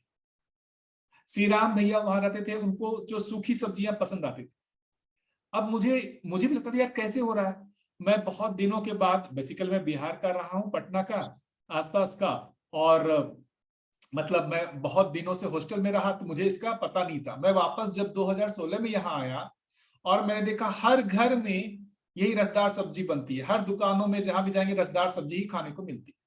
तो मुझे लगा ये रसदार सब्जी मुझे अच्छा क्यों लगता है, क्योंकि मैं बचपन यहाँ गुजारा हुआ हूँ और यहाँ पर मैंने इसको बहुत खाया हुआ है, इसका अभ्यास किया हुआ है, वो मेरे आस्वादन में बैठ गया है। तो लगातार बार बार अभ्यास करने से उसका आस्वादन बन जाता है। एक बार किसी व्यक्ति से मिलते हैं तो जरूरी थोड़ी है किसी बार ही आपका होता है, आप बार बार मिलते हैं तो उसके प्रति आपका स्नेह का भाव बनने लगता है। स्वाद का भी ऐसा ही है, आपको अलग स्वाद पसंद आता होगा, मेरे को अलग स्वाद। वो देखिएगा आपका परिवार का जो बेसिकली चयन वाला भाग है, जो आपके परिवार में जिन लोगों ने जो स्वाद अच्छा लगता है वही चीज कहीं आपको भी लगता होगा। राजस्थान का देखिए, राजस्थानी लोगों को अलग स्वाद पसंद आता है, उनका आस्वादन अलग है ना। गुजरातियों का अलग है, आप देखेंगे हरियाणवी लोगों का अलग है, बिहार में आएंगे तो अलग है, साउथ इंडियन जाएंगे तो वहां अलग है, इडली डोसा वो अलग चीज का स्वाद उनको आता है। तो ये बार बार जीवन जिस चीज को दोहराता है उसको स्वीकार लेता है, इस आधार पर उसका आस्वादन होता है। मतलब फर्स्ट टाइम भी अगर कोई एक्सपीरियंस होगा तो वो आस्वादन पहले होगा, मतलब वो चयन तो बाद ही में होगा, या चयन पहले होगा आस्वादन होगा?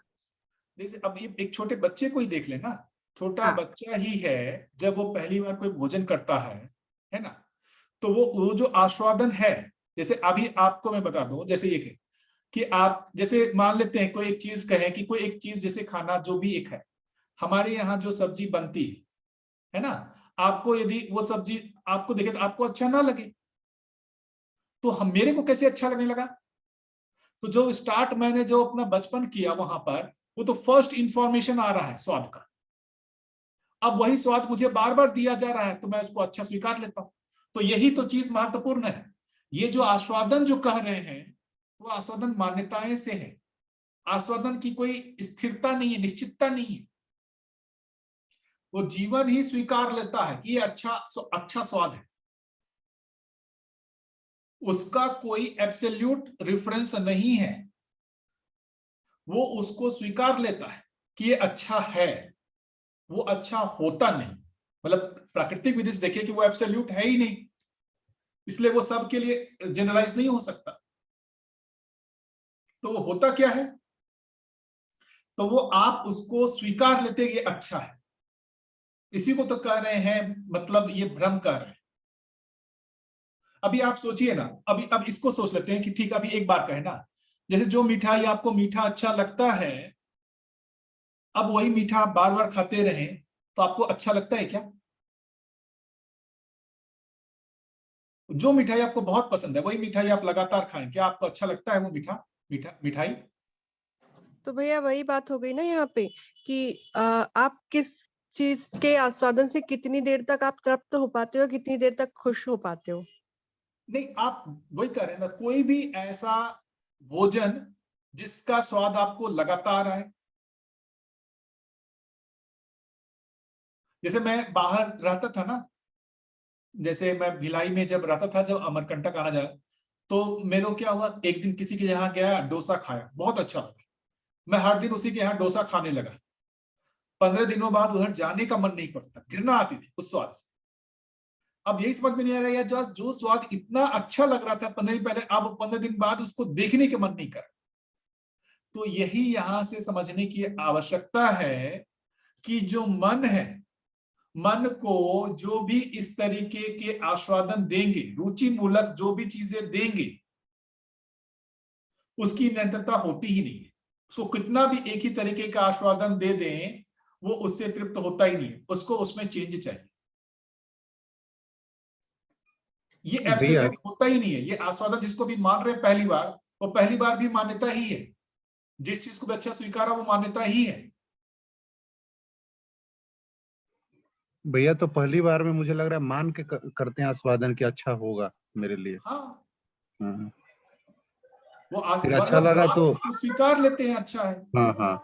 कहीं पर तीखा खाने का स्वाद, तीखा लोग खाते हैं उसको अच्छा लगता है, कहीं पर किसी को मिर्च अच्छा नहीं लगता, किसी को मसालेदार अच्छा लगता है, किसी को मसालेदार अच्छा नहीं लगता। उसकी जगह यही तो बोल रहे हैं, ये जो बोल रहे हैं जागृत जीवन में जो मन का आचरण है, ये सारे स्वाद जो है वो किस अर्थ में हो जाएंगे।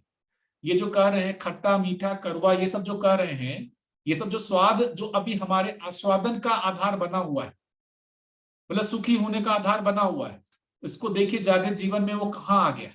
वो सारे पोषण के अर्थ में आ गए। वो सारे किस अर्थ में आ गए? पोषण के अर्थ में आ गए ये सारे स्वाद।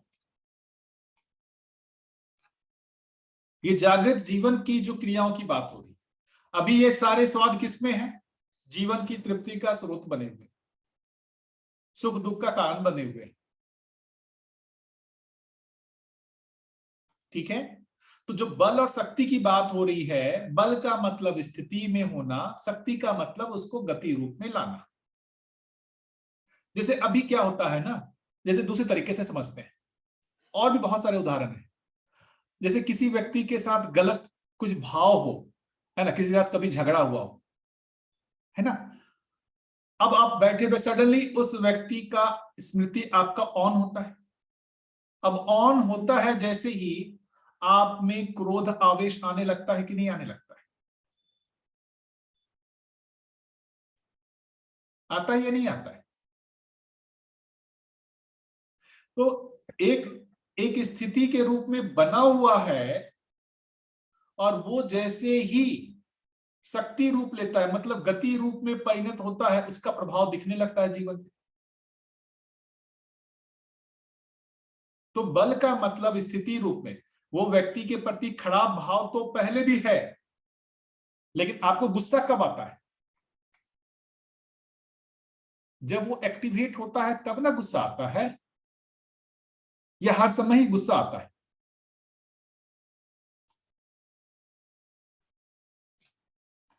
क्या ये कुछ पकड़ में आया, बल और शक्ति?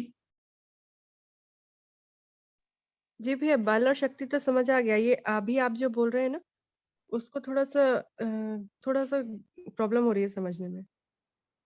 जैसे उस व्यक्ति के प्रति आपका कुछ खराब भाव बना हुआ है, वो स्थिति रूप में है या नहीं है?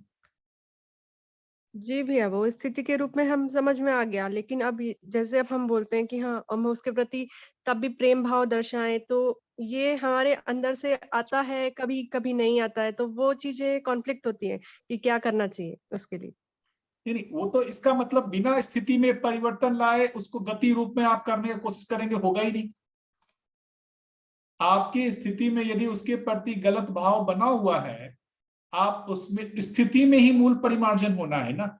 स्थिति में मूल परिमार्जन हुए बिना गति में परिमार्जन होगा क्या? हम क्या चाह रहे हैं? स्थिति में परिवर्तन ना हो, लेकिन गति रूप बढ़िया हो जाए।